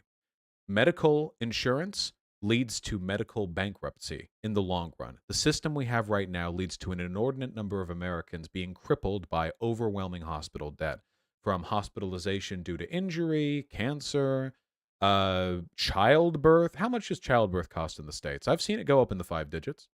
What is it? I'm pretty sure I've seen bills for childbirth. Yeah, get up to like 20 or 30K sometimes. Childbirth. I mean, this is something that is civilizationally necessary. This is literally it's childbirth. You have to do it. It's we need to do it. And somehow some people just get charged like the median income of an average American just for that. I think childbirth should be free. It's a radical opinion of mine. Anyway, in the long run, I think it would be worthwhile. And that's the reason why I'm proud to be speaking, not on behalf of, but to be speaking friendly with the Be a Hero Fund, which again, if you type exclamation point Medicare for All, M4A, not Medicare for All, that'd be a long command link. You can see links to a Discord server where you can get involved in organizing for the improvement of this healthcare system, and also a text campaign. I know what you're thinking right now. Is this impractical? Pushing for this right now, getting a big federal Medicare for All push when we don't even have a public option? What are the odds of that? And to be honest with you, you're right. That is one hell of an uphill battle, which is one of the reasons why I'm happy to announce that we live in a country that's broken into 50 states, if you didn't know that, and a few incorporated territories and also some unincorporated territories. Actually, a recent survey indicates 64% of Republican participants strongly oppose M4A, but 4 in 10 are in support of a public option. Hugh Proton, it depends on the language of the survey, which I think speaks to people's general desire for better healthcare, but a sort of politically motivated unwillingness to explore certain types of better healthcare. Because there are some polls that you can find where it's like, oh my God, every American wants literally Bernie Sanders healthcare. And then there are other ones which are very explicit about all the costs involved that are more conservative. The only point that I wish to make is that while framing is indeed everything, there is a general desire for better healthcare, and that the details are really a matter of how well you can sell it politically. So what I was trying to say is that we live in a society with states. See, even if a federal push for better healthcare is an uphill battle, there has been a tremendous effort to get better healthcare implemented on a state level. Colorado Governor Jared Polis on Wednesday signed into law a public healthcare option, making it the 3rd state in the U.S. to approve the creation of a government-run health insurance plan to be sold alongside commercial coverage on the ACA's insurance marketplace. That's pretty nice. One of the nice things about having a state, a society broken into states, is that contentious or difficult political subjects can be tested, field tested, in more progressive states before nationwide implementation. See weed legalization, which will be federally legal soon at the rate things are going, or gay marriage. Gay marriage was legalized state by state by state, and then we get it federally in 2015. And maybe this is something we can normalize on a statewide level too, which is the reason why, while I am an advocate for Medicare for all, I am not a sole advocate for Medicare for all. You might say that I'm in favor of a multi-payer approach to single-payer healthcare and some others, whatever you can get done. Which is why the particular approach of the Be a Hero Fund appeals to me, because they seem to have that pragmatic and sort of reasoned policy-based approach towards this. If I may, moment. Uh, so my experience with people who push for Medicare for all right now online is very negative. It seems like a lot of people on the left have kind of abandoned that fight and left it to people like Jimmy Dore, you know? Like the only people who actively push for Medicare for all right now are like virtue signalers who do so to like further their podcasts, knowing that their efforts will lead to absolutely nothing. They just do it because it's a good branding for them, you know? Some of the people who push for it even pledge support to Democratic primary candidates who abandon their support for Medicare for all in favor of political viability. Wouldn't you know?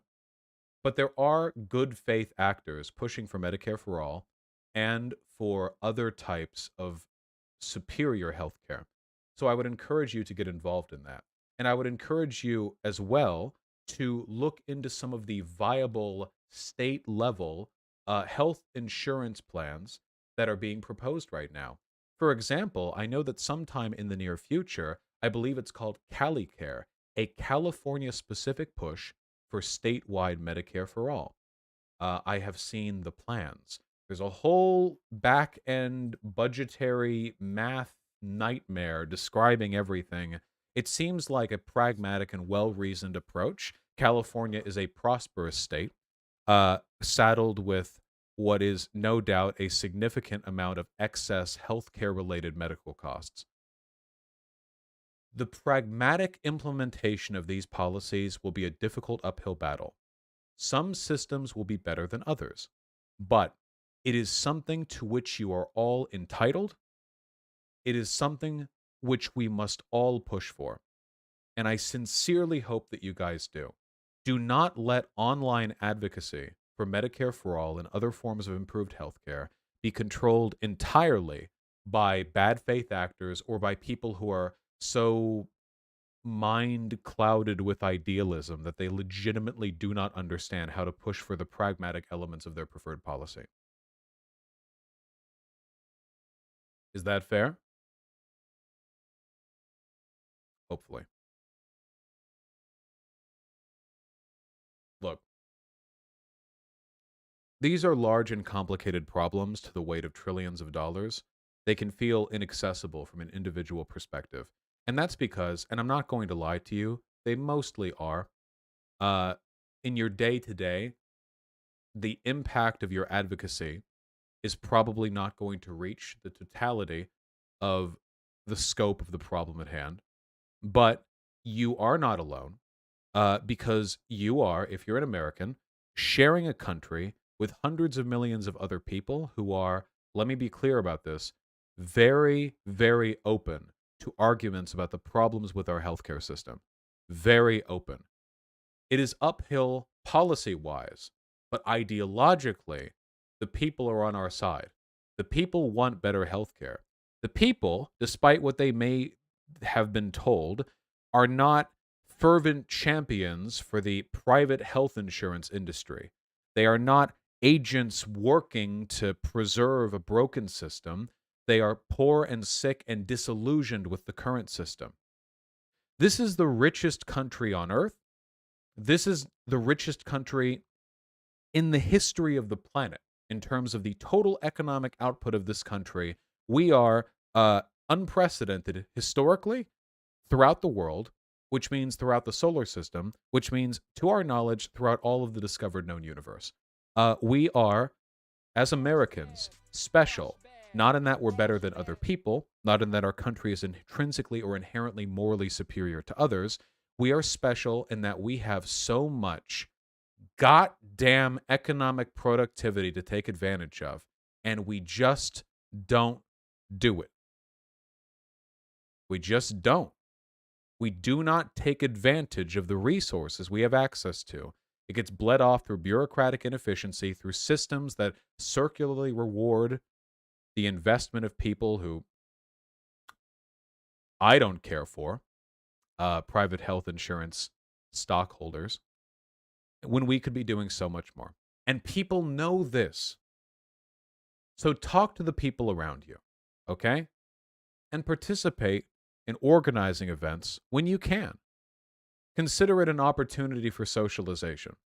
Do you have any idea how many people in my community have sent me emails or donations saying, wow, I took your advice to volunteer and I met some really cool people, because you're all always online. I know you're all internet people, you know. Me too. But then you go ahead and do something and you make friends and you feel good about what you're doing. If you're doing that, you may at times be disappointed with what seems to be a lack of immediate gratification. The world doesn't change fast enough for you. That's just how activism is. I am very sorry. It's always been that way, and it's that way for like every cause worth fighting for. Any broad national push for anything is always going to feel this way. Okay? So try to think of it not so much as there's a gigantic ocean-sized pool of water that you're filling up one bucketful of a time, okay? Try to think of it as make activism or advocacy or volunteering maybe a small part of your life. The way that a brisk jog outside once or twice a week might be a small step towards better physical health, a little bit of participation in advocacy can be a small step towards better political health and mental health and social health, by the way. You know, if you can meet some fine people and, I don't know, talk to them about how cool you guys all are for supporting Bernie Sanders in the primaries. I believe in you guys, okay? I have the most ardent imaginable faith in your ability to make well of your time on this earth. If you're interested in learning more or learning more about the specific organization that reached out to me, which, since people will probably accuse me of this, did not pay me, you can go to beaherofund.com with their snazzy orange-tinted opening logo, and you can learn, I assume, what a hero is, since that's the question being posed here. It'd be a little irresponsible of them to not clarify after asking that. That's just bad design, you know. And you can learn. So go look into that. And while the times are indeed tough, never lose hope that a better world is possible. Never lose hope that the system that we live within is temporal and impermanent.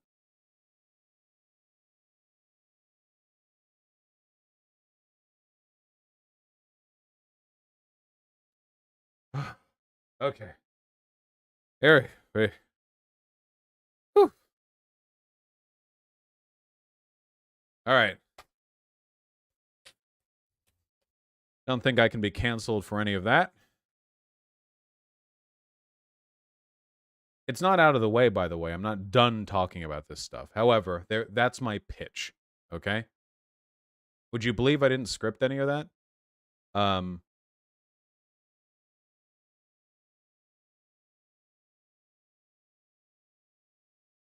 You said America was good, so you're going to get flamed by the tankies. Ah, there we go. That's the cancellation.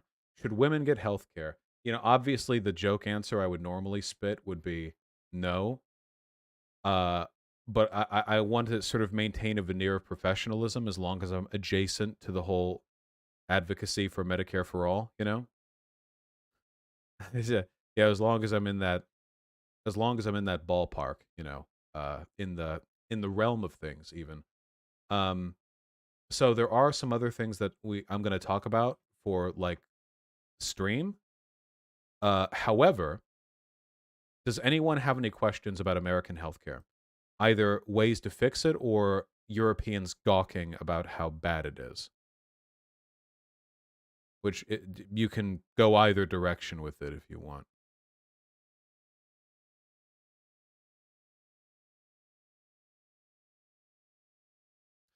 What's your opinion on insurance companies using DNA tests in the future to determine which customers are profitable? Literally dystopian. Thank you.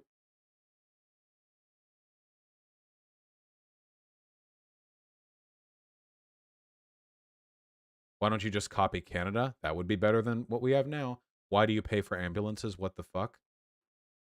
Because they could make money off us doing it? I mean, we'd not pay them if we could, but then like they send they send fucking debt collectors after you. Which, by the way, this is an unofficial not financial advice, bit of advocacy here. Just real quick, okay? But if you're fucked by medical bills, okay, please call the hospital and talk with them about it. Get an itemized list, okay? Talk with them about how much you can't pay it. Say anything, all right? I can't make this because my dad just died and make it very clear that you cannot pay that money, okay? Sometimes you will be able to negotiate it down, all right? Now, I'm not saying that you should lie. I'm just saying that you should get them to lower the price. And then, by the way, if you can't pay that either, they sell that money off. They sell that debt off to debt collectors, and then you can usually negotiate it down from them too. All I'm saying is, through purely anecdotal experience, I can tell you that I have seen a $40,000 something dollar hospital bill get cut down in half by asking for an itemized receipt, and then cut down like in half again by saying you have no way of paying it at all. And then later, when it was sold to debt collectors, that got paid for a third. So it got brought down from like 40,000 to like 5 to 4,000 or something like that over the course of just the procedural. Now, don't lie. That might be illegal. I don't. Still 4,000 is too much. Yeah, but it's better. Doesn't that fuck your credit though? I'm not actually sure what the relationship is. Haggling with the hospital does not fuck your credit. Having things sold off to debt collectors, I think, does. But if you're in that point, I mean, yeah, having things sold to debt collectors does, but haggling with the hospital is almost always something you should do. Yeah, credit scores are another segment.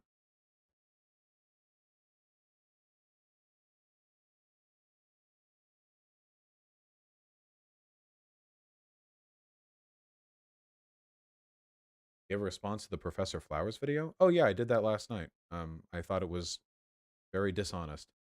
Hello, Shoe.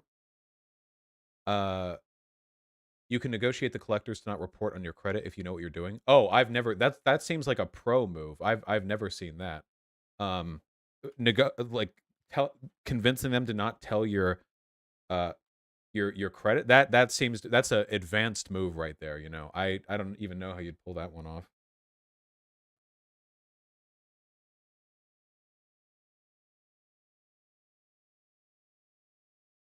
Yes, a Sigma move, to be sure. Would trans people count as high risk for a public option? Well, the public option, I don't think would be able to allow or like ban people because they're high risk.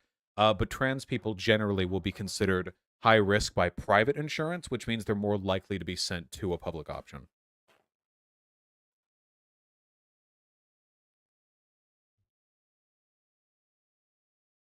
You could take a closer way at the look at the fucked up way Germany does their public option. Being in Norway now has a much more clear to how insanely stupid Germany is being. Oh, I don't know the specifics about the European health. They're Europeans, you know. It'd be like we're Americans. It'd be like trying to learn about a system of ethics and like implement government change based on what you see in the Smurfs. It's just like a totally different, completely different, silly people.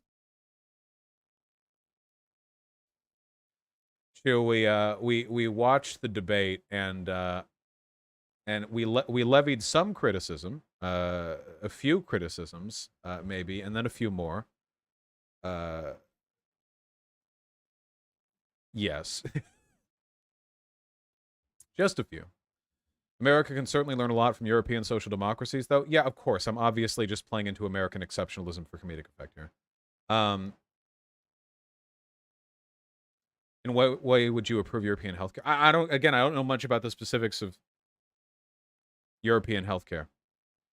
Oh, one thing that I wish that I had touched on a little bit more during the actual like big segment thing is that another big push for good medical care should be infrastructural as well. Excuse me.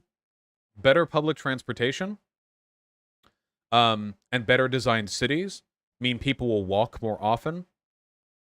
There will be less pollution in the air, which will lead to significantly fewer deaths from lung and heart-related problems. I mean, we're talking about an enormous benefit, like societally, you know, to to our collective potential health for stuff like that.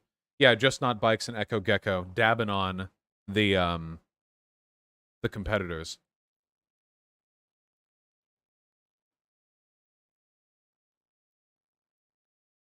So medical research doesn't have much to do with healthcare policy. Medical research, well, it doesn't have much to do with health insurance, as I understand it. Health insurance companies don't really have much of an influence on medical research and vice versa. The medical research is usually conducted by the state, by universities, or by private companies who do research so that they can then sell the solutions or the products of that research to medical practitioners. But the insurance companies then work with the practitioners to find out how to make a lot of money off of it, you know?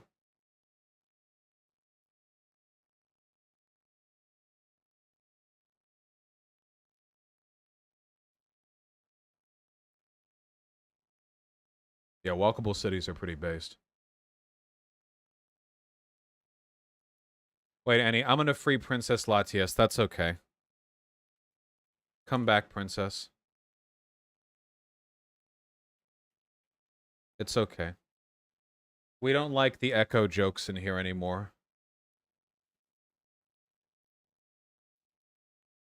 We don't like them here. Because people are really bad at making them. I don't understand this version of the public option, Vosh. Why do you still have to pay, or am I misinterpreting? You would pay into the government's... You would still pay insurance fees to the government, but they would be low and manageable, you know? They would be a low and manageable amount. In practice. Or hopefully, ideally, you know? Oh, so it's just normal taxes? No, it... Alright, we're past the segment. Fuck all you. I'm sorry. It took all of my concentration. It took all of my concentration to maintain that degree of professionalism for a full hour. Did I even swear? I think I swore like once, okay? Here, can I just have a second to like stretch? Can I hold just let me pee. I'll come back, then we'll talk about healthcare for a bit, then we'll talk about OnlyFans, which is like healthcare in the sense that it's a necessary medical institution. Just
the main reason that this is particularly important with medical care in particular is that medical care is the demand for it is inelastic.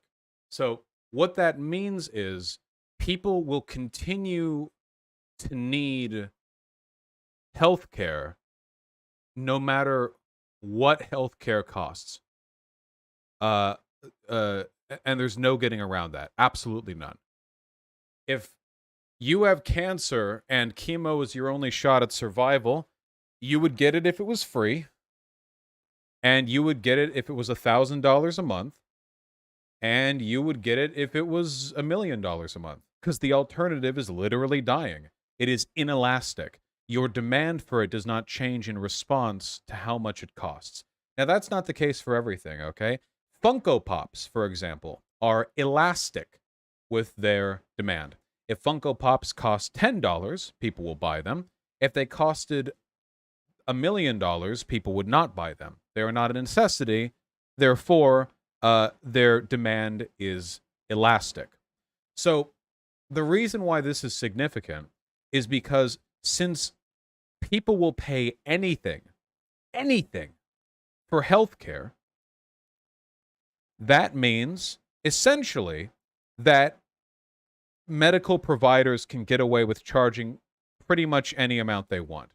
Now, in practice, there are a lot of economic principles and incentives that sort of control the extent to which they can raise their prices, but in practice, it means that it's something they have an enormous amount of autonomy over with regards to pricing. Now, this is why we treat a lot of basic human needs as a utility. This is why you get water to your house.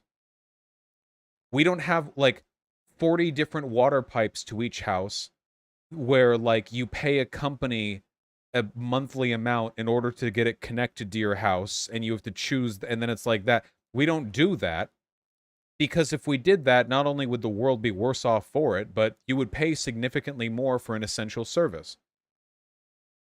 Yeah, we do not need water competition. Yes, we do have to pay for water, but that's because a utility is like a separate class of commodity that's, yeah. The point is we acknowledge that it's a thing humans need, okay? But we don't treat healthcare that way. Not at all. So this is one of those instances where I think full nationalization is unironically always going to be the best possible solution. The decommodification of healthcare is something that I believe in very, very, very, very strongly.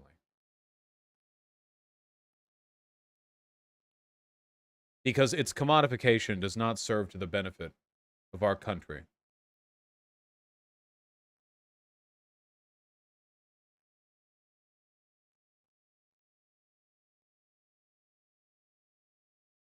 What would happen to doctor salaries if Medicare for All is implemented? I'm pretty sure, hold on. Percent of US medical costs that go to staff. Doctors, nurses.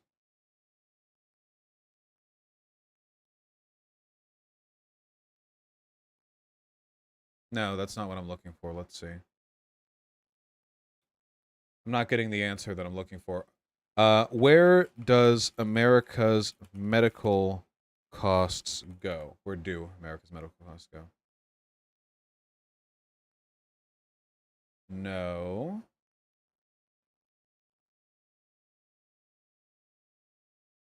God damn it. I've looked at a study on this before. People like doctors and nurses and what have you, like the people who we pay, the people who actually do the work, they're not like the overwhelming majority of the money that we spend. The wages that go to them represent a fraction of the broader cost that we spend on healthcare, along with other stuff that would always be a necessary cost, like, rent and property taxes, keeping the lights on, that kind of stuff, research and development costs. But I'm trying to see if I can find an exact... Is this it? Health spending by type of service or product. Hospital care, physician and clinical services. Okay, but how much of it goes to the wages? You know what? I'll try to find the study that I saw in the past on that and bring it up in the future, okay?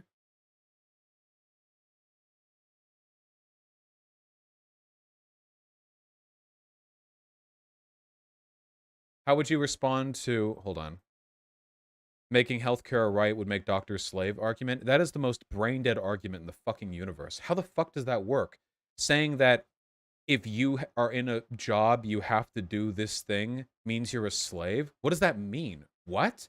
It's like literally think for a sec. Yeah, lawyers have professional obligations as a part of their job. Engineers do. Can our camera stop wobbling? Jesus. They all do. That doesn't make them slaves. That's just called the expectations of a job. Thank you, Soaked on Left, for, as always, being a data mail. Let me see. Physician compensation worldwide. Does this have it as a percentage of the total amount of healthcare spent? Like the total amount in this country that we spend. Let's see.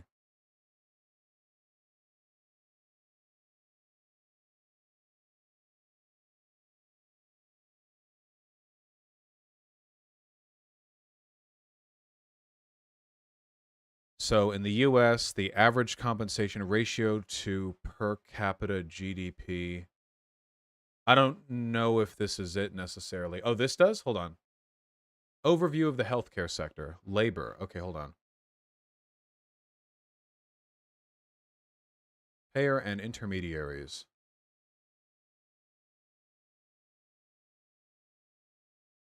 You want something like this? Here we go. Is this it? I'm trying to see. I'm trying to make the case that you wouldn't have to impoverish doctors and nurses to cut down on healthcare costs. Hospital care, physician services, clinical services. Nah, this doesn't go to wages necessarily. Or does it? No, I don't think it does. Here, maybe this does? Hold on. Payers, intermediate, hospital suppliers, producers. Breakup of salary expenses. Here we go. You can further divide salary costs into clinical, nursing, non-clinical, and physician costs. Clinical costs relates to salaries paid to personnel working in hospital laboratories. That's worthwhile work. Non-clinical includes salaries to personnel engaged mainly in administrative activities. That's also necessary.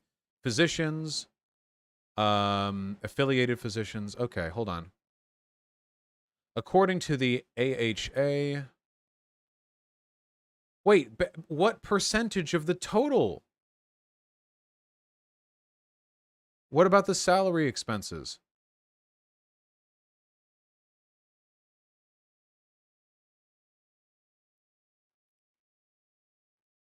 You can break down average hospital costs into salary expenses, supply expenses, bad debt expenses, and miscellaneous expenses. Labor costs account for about 49% of expense. No, this is just for hospital costs, not overall healthcare costs. Oh, why is this so hard to find? Doctor salaries are about 8% of healthcare costs, according to this NPR article. Oh, really?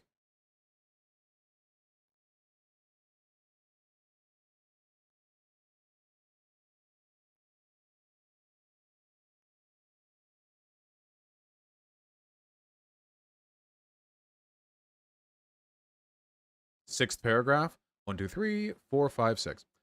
Let's see. Baker estimates the salaries of the roughly 1 million doctors in the U.S. account for about 8% of the total healthcare spending. Wow. That ain't much. And that's with them being overpaid compared to other countries. So keep in mind, that's only doctors. Does this include nurses? Do we have 1 million doctors in this country, or does that include nurses? Licensed physicians. Does that include nurses? Let me see. No, it doesn't. Yeah, okay. So I'm just making sure. Yeah, nurses are licensed. I just wanted to make sure that wasn't included. Okay. Okay. So even with American doctors being fairly overpaid, again, they're doctors. I have respect. Only 8%. And then you have to add in nurses, research staff, and administrative staff. I am confident in saying that you could significantly cut down on the bloat of healthcare expenses without even touching salary, you know? And I think you can make a decent argument for cutting down on salary in some areas. I'm sure there are some administrative staff that are overpaid, but I think that's very doable. I think that's very, very doable. Sir, political banana, that's true, but we should just not put them in $100,000 in debt. Actually, doctors are criminally underpaid once you account for their hours. They work like less than minimum wage because they work 90 hours a week. I promise you doctors do not work minimum wage. Even if they work 24 hours a day, 7 days a week, they still wouldn't hit minimum wage levels. They do, however, work insane hours. That is true.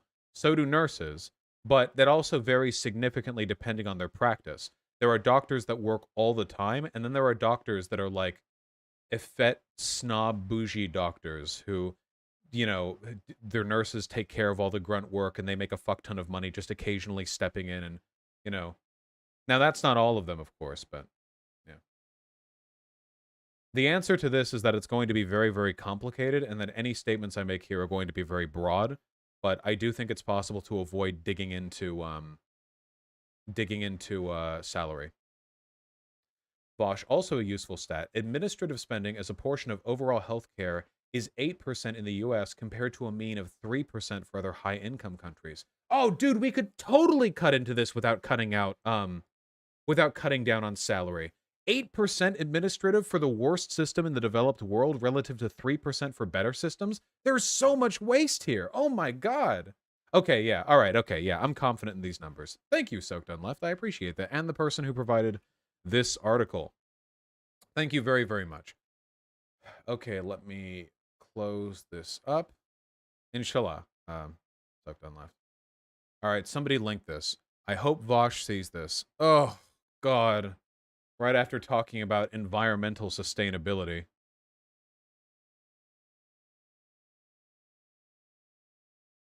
Christ, that's ugly. Does anyone think this is pretty?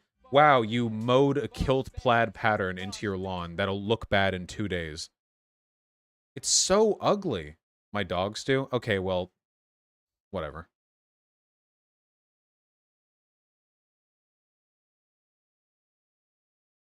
Whatever.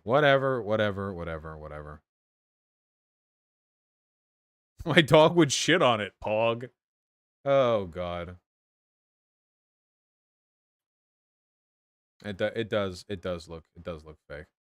I've been informed by my secret CIA handlers at Be a Hero Fund that I was allowed to swear during the segment. You didn't make that clear beforehand. I guess I never asked. I was trying not to. My secret handlers who are communicating me through Slack, you know, who are still watching? Question mark? I guess I'll see a response if they are.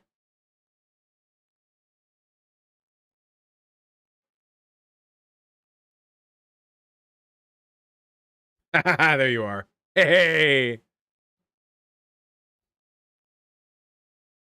Didn't you not know what Slack was yesterday? Yeah, I got new knowledge, and now I'm applying it. What do you want? Okay, we've got a lot of donos to read. However, we need more. Give me money. But before we read any of those donos, I think it's time to talk about OnlyFans. One moment. No, Shoe0nHead, I haven't, but I'm about to. There's some information that I feel it worthwhile to share. Hold on.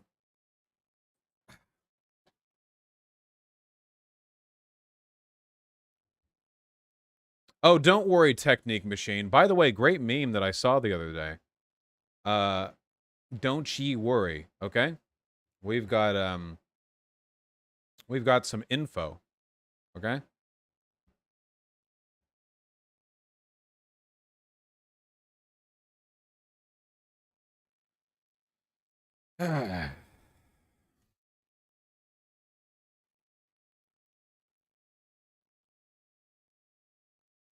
OnlyFans.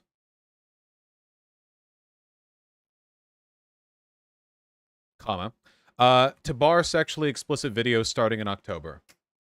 That's a headline right there. And also, not good. You know, there are a lot of arguments that immediately come to mind in my head concerning the unviability of this approach, why it is destructive to sex workers, why it is generally anti-fun, and a number of other things. Lots of fun stuff like that. Now, there's a superficial reading of this, which is as follows. That OnlyFans did this because they just want to get investor money, and investors are scared off by pornography.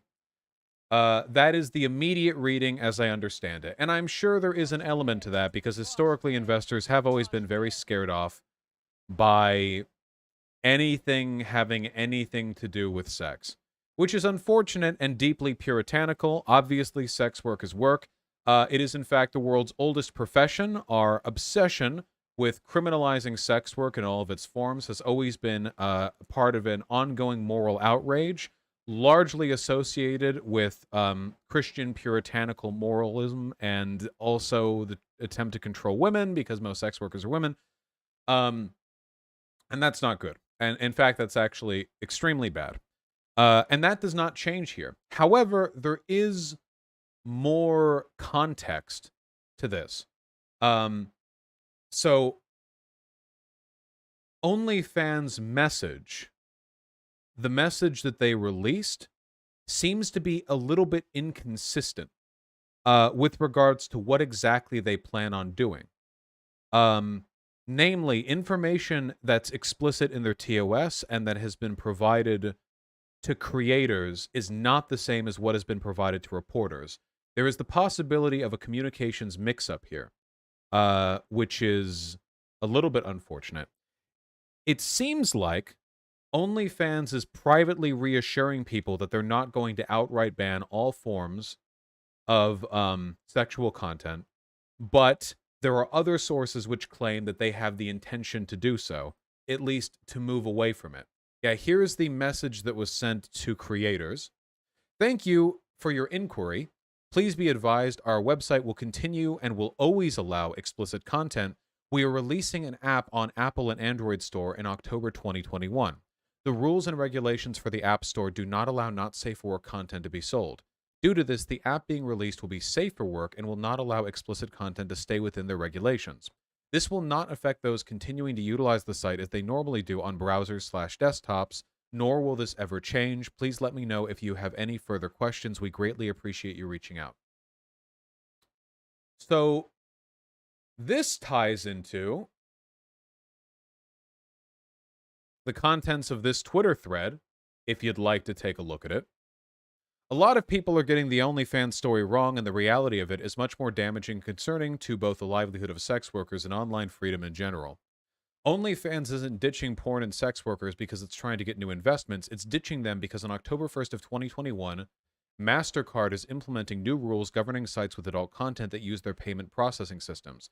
So what I have heard, as I understand it, is that since MasterCard is integrated with the App Store, that means anything put on the App Store has to comply with MasterCard's rules regarding the distribution of content.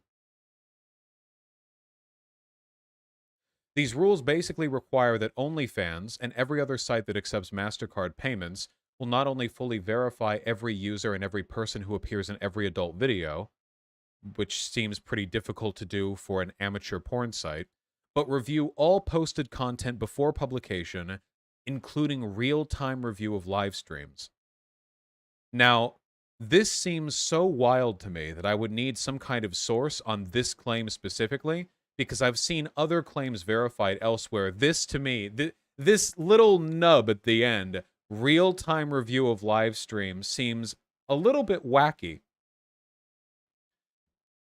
There's a lot of information being sent out in a lot of directions. I think what's ultimately happening is this. Right now, we're experiencing a modern revival of old and long-standing arguments used against sex workers for morally puritanical reasons. Do you guys remember the changes that were made to, for example, Patreon? Remember how Patreon used to be the hub for sex workers to produce content, but then it became much harder for them to do so because a Trump-era law passed, Tumblr as well. There's been a huge crackdown on the ability for websites to meaningfully host pro-sex work content. Now, to a degree, I am sympathetic with some of these calls for more scrutiny because, say, take Pornhub. Pornhub had this huge purge where they deleted like 1 billion videos that were produced by anyone who wasn't a registered producer of videos. Now, the only porn videos on Pornhub come from people who have gone through their verification process. Now, there are good and bad things about this. On one hand, you can, you know, it's cool to put amateur porn out there, I don't know. On the other hand, the fact that you could just post whatever you wanted meant there was a lot of child sexual abuse material on that website, which is really bad. So this is a give and take kind of thing. If you want to keep the truly despicable material off these websites, you have to crack down on them in a way which will also curtail the distribution of legitimate media. And let me be clear, amateur anal fisting videos uploaded by two consenting people are defensible and worthwhile artistic content worth preserving. Are they worth preserving so much that defending them means you shouldn't nuke a site to get rid of child sex abuse materials? Well, that's honestly a difficult question, because the purge of entire mediums to protect the children has been a long-standing tactic of censors looking to invade people's privacy and implement draconian oversight. An example of that would be, was it Google or Apple? It was Apple, right? Their recent attempt to push through an update that would auto-scan all photos on your phone and report them to the cops if there's child sexual abuse material. Now, if there's child sexual abuse material on your phone, yeah, I want the cops knowing about that. But that's one step away from them looking for other stuff on your phone. If they implement the technology to do one thing, they have the technology to do the other things. It's the same argument with, like, the Patriot Act, you know? Like, we need to tap everyone's phones to know if anyone's doing anything illegal. Well, you know how these arguments spiral. Not to mention false positives, true, and how effective or reliable these systems would be. This is an incredibly complicated subject, and the need to balance, like, our fundamental First Amendment rights and the need to fight back against abusive material online are both things that are worthwhile and should be fought for, and the discussion on that subject and the intersection between these problems is always going to be, like, fraught with a whole bunch of moralizing and very little nuanced discussion, which is unfortunate, and that's not the conversation that I'm meaning to have here, because we are talking about OnlyFans.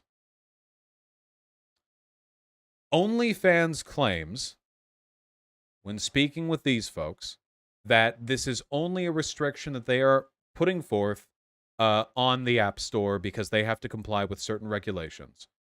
The problem with that is that this is kind of step one in a process that we all know is going to happen, okay?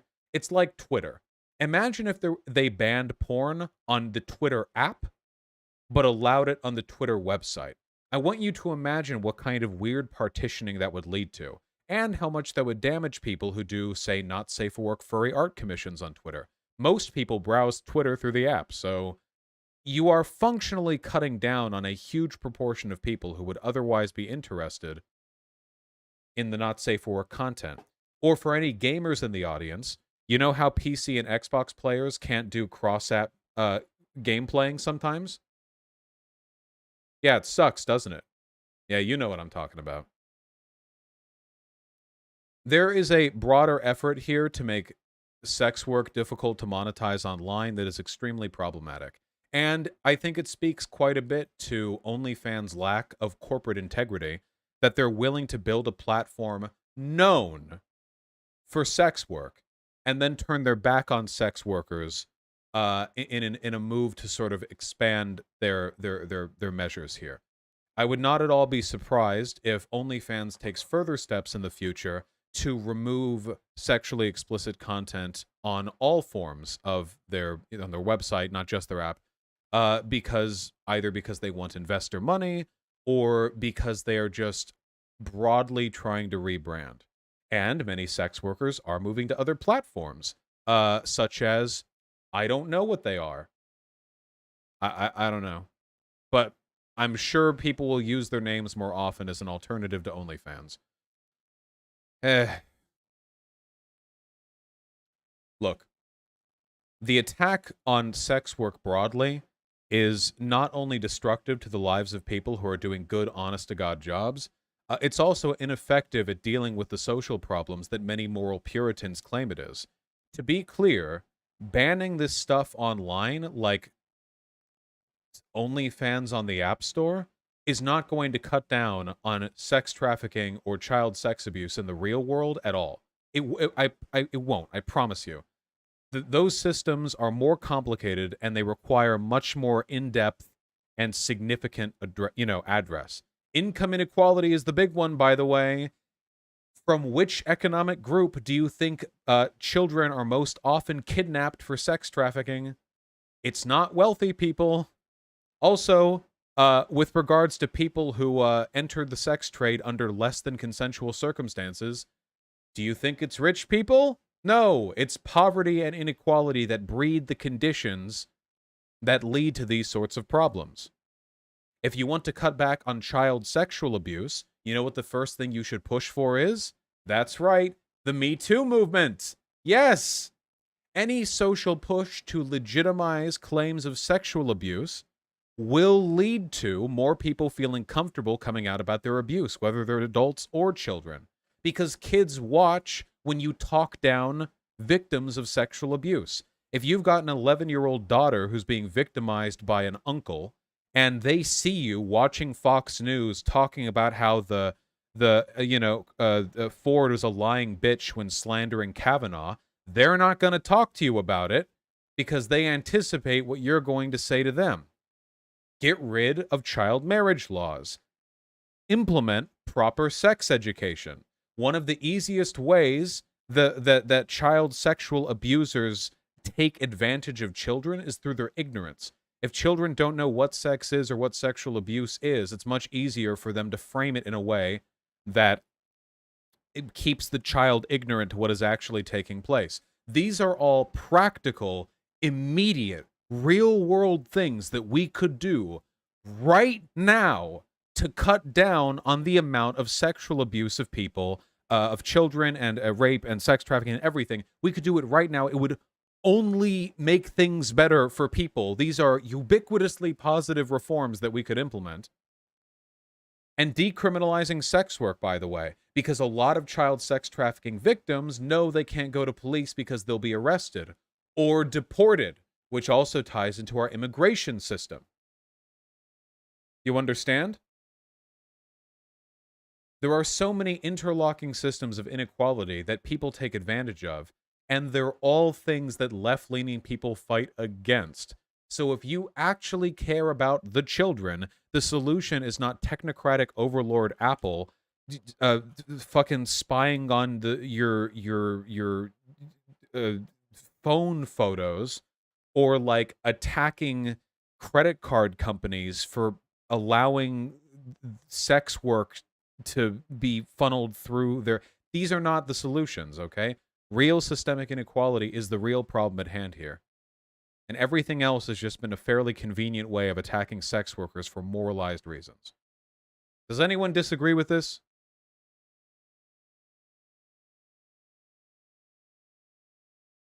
You do realize that OnlyFans removing porn is the same as Twitter removing right-wingers when it comes to corporations' terms and services?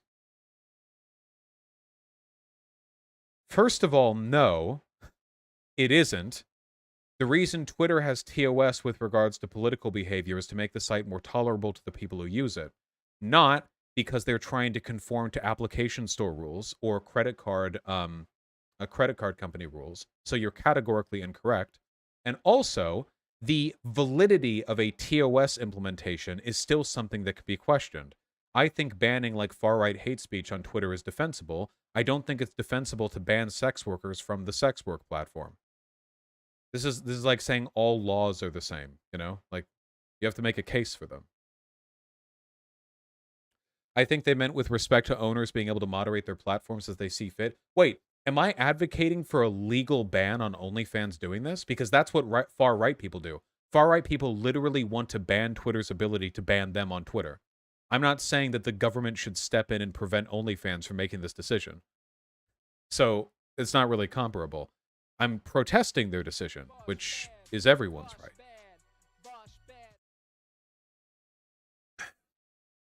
Would you mind shouting out those alternative platforms again, Merrick, assuming you're still there?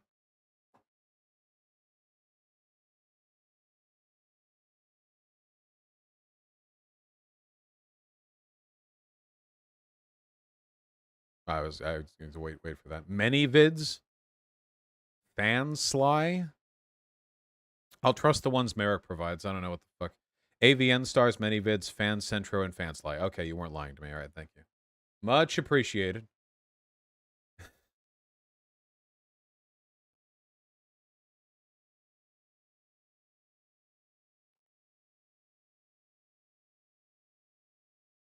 Lol, I've never heard of any of those. Not yet.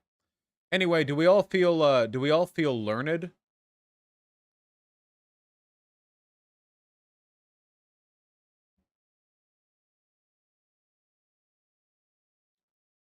Happy to hear it.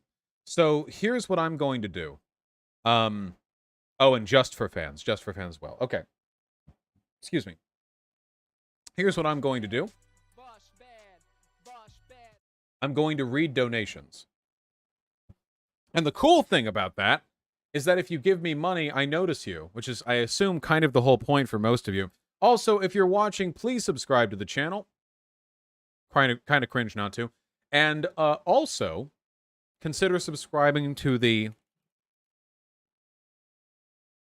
incredible Vosh Pit. Look at these amazing videos. Oh my god. Oh my god. Hey, look. Here's another video where we complain about Shoe0nHead's political takes. Gonna get a lot of those. Look at this. Oh my god. Look, here's some dogs.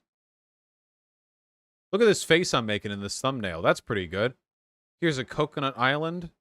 Yeah.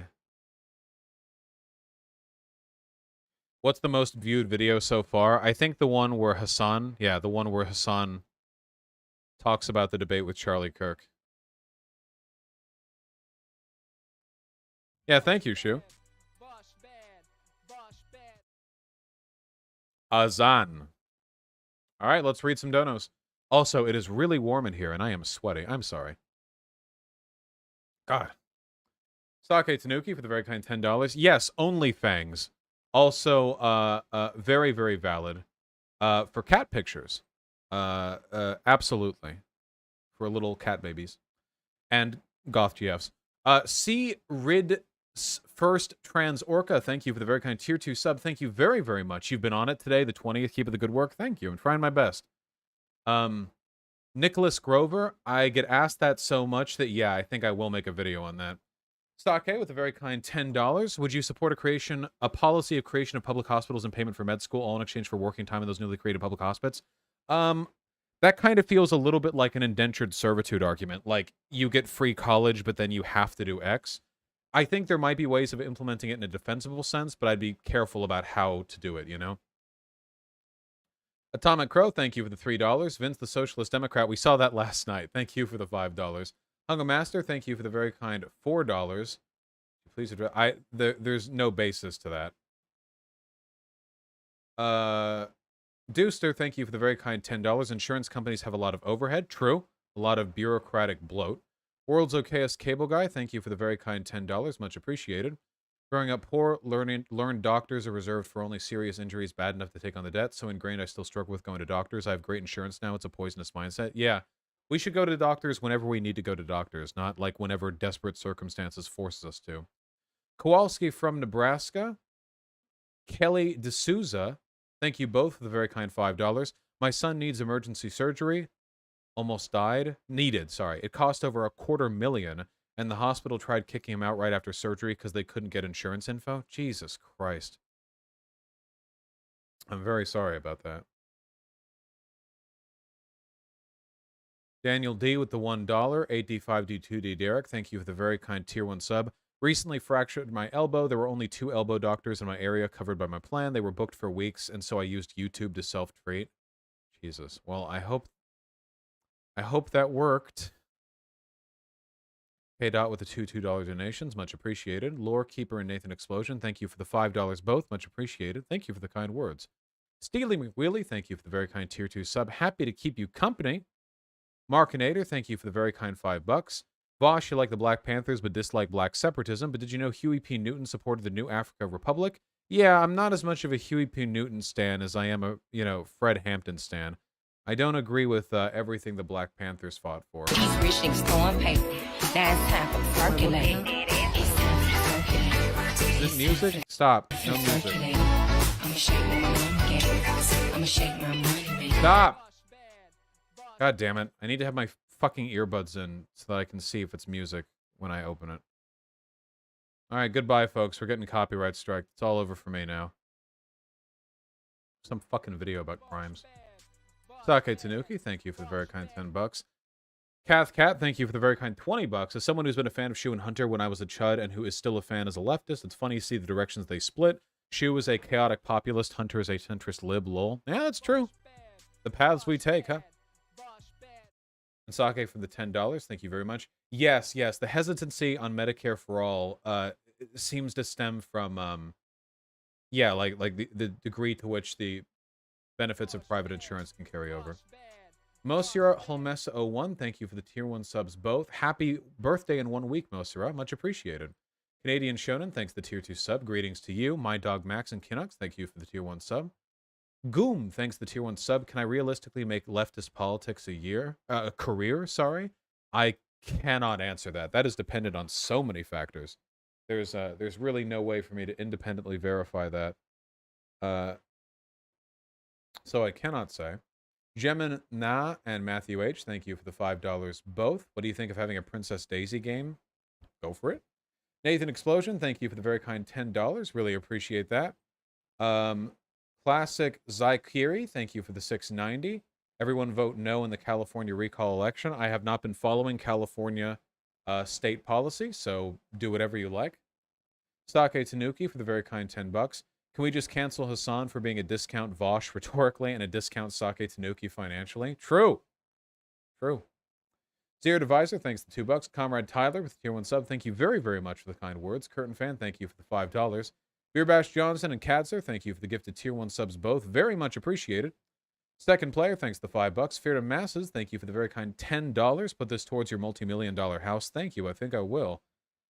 MM, thank you for the £449. In response to Nathan's super chat, how would you suggest the leftist in question, Hasan? Oh, wait, sorry. I should read these in order. Nathan Explosion with the $5. Shouldn't rich leftists be held to some standard sense if that they want change and have the ability to do it, yet don't and actively aid the current system? This is where you lose me. Buying a large house isn't not advocating for change and actively aiding the current system. He does a live stream. He reaches tens of millions and millions and millions of people. I don't think I actively aid the current system when I pay my taxes. It just seems be honest. You're not really mad about the consequential harm of him buying a big house. You just don't like the opulence. But that's not a real pragmatic argument. That's just you being uncomfortable with a person who fights against income inequality being wealthy themselves. But that's not real hypocrisy. It's just yeah. I don't know. And MM, thank you for the £449. Who says, in response to the super chat I just responded to, how would you suggest the leftist in question, Hasan, change the entire system? He's doing well changing minds. I just don't think that Hasan, buying a smaller house would have been the nail in the coffin for capitalism, you know? Why does he have to be in LA to stream a lot cheaper somewhere else? Why does it matter? Why can't he? He's a super successful guy. Why can't he just do what he wants? What? Why? Why? Who the fuck cares? Why? It's not a hypocrisy thing. Has he ever said you're immoral if you live in LA? It's just...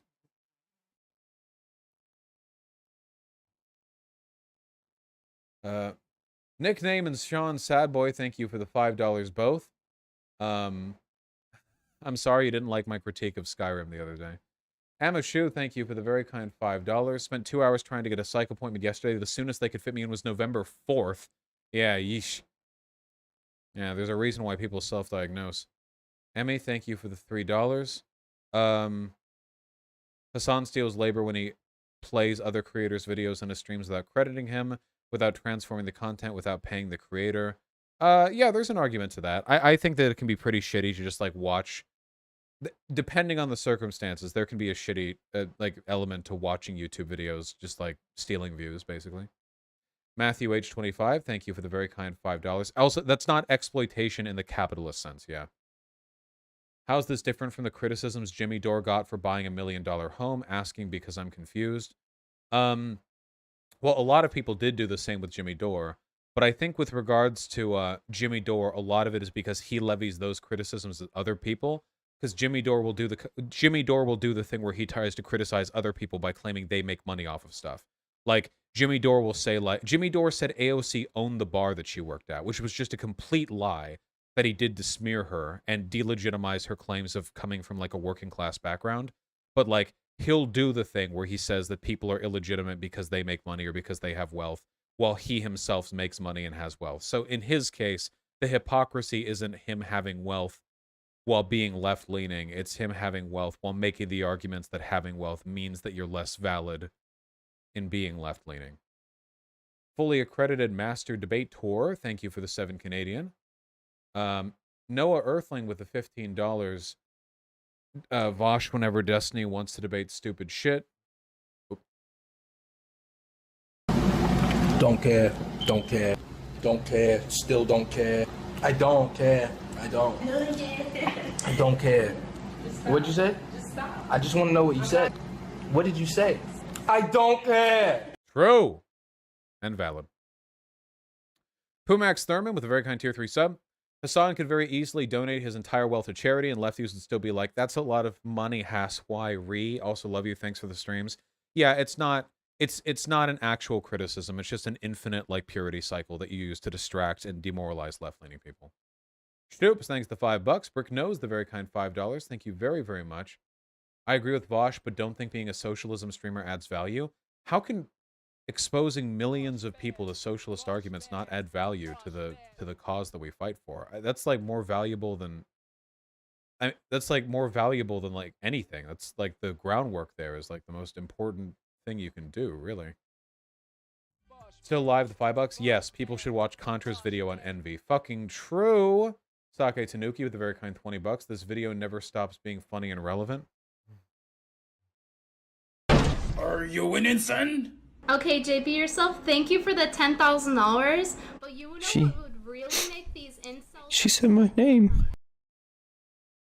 This feels like a bit of a self-report, Sake Tanuki, but fucking true. Good on him. Look at how happy he is. Look at how happy he is. You could be this happy if you gave me $10,000. Thank you. And Jonah 5, thank you for the $5. Fuzzy babies. Is it true? Are they fuzzy? They are. Are they babies? They are. It's all coming together. Ooh. Wah. George and Fred.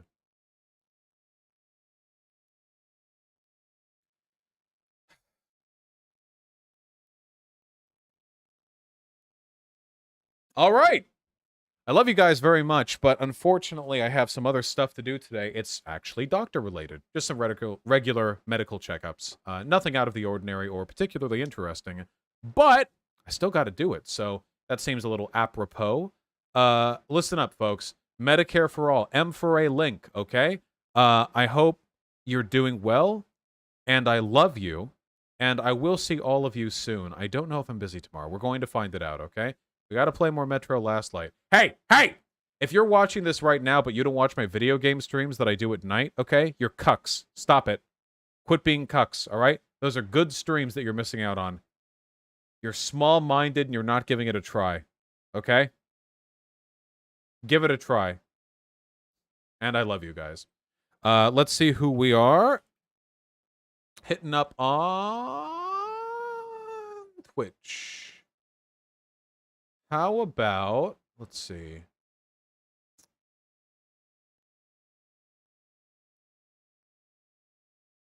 Sulumi.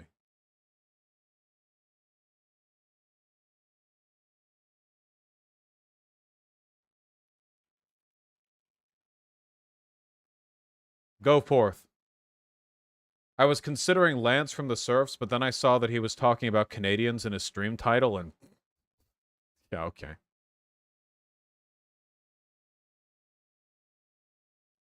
I love you all very much, folks. Thank you for the wonderful stream. It's been a great one. Please take care. And I will see all of you soon.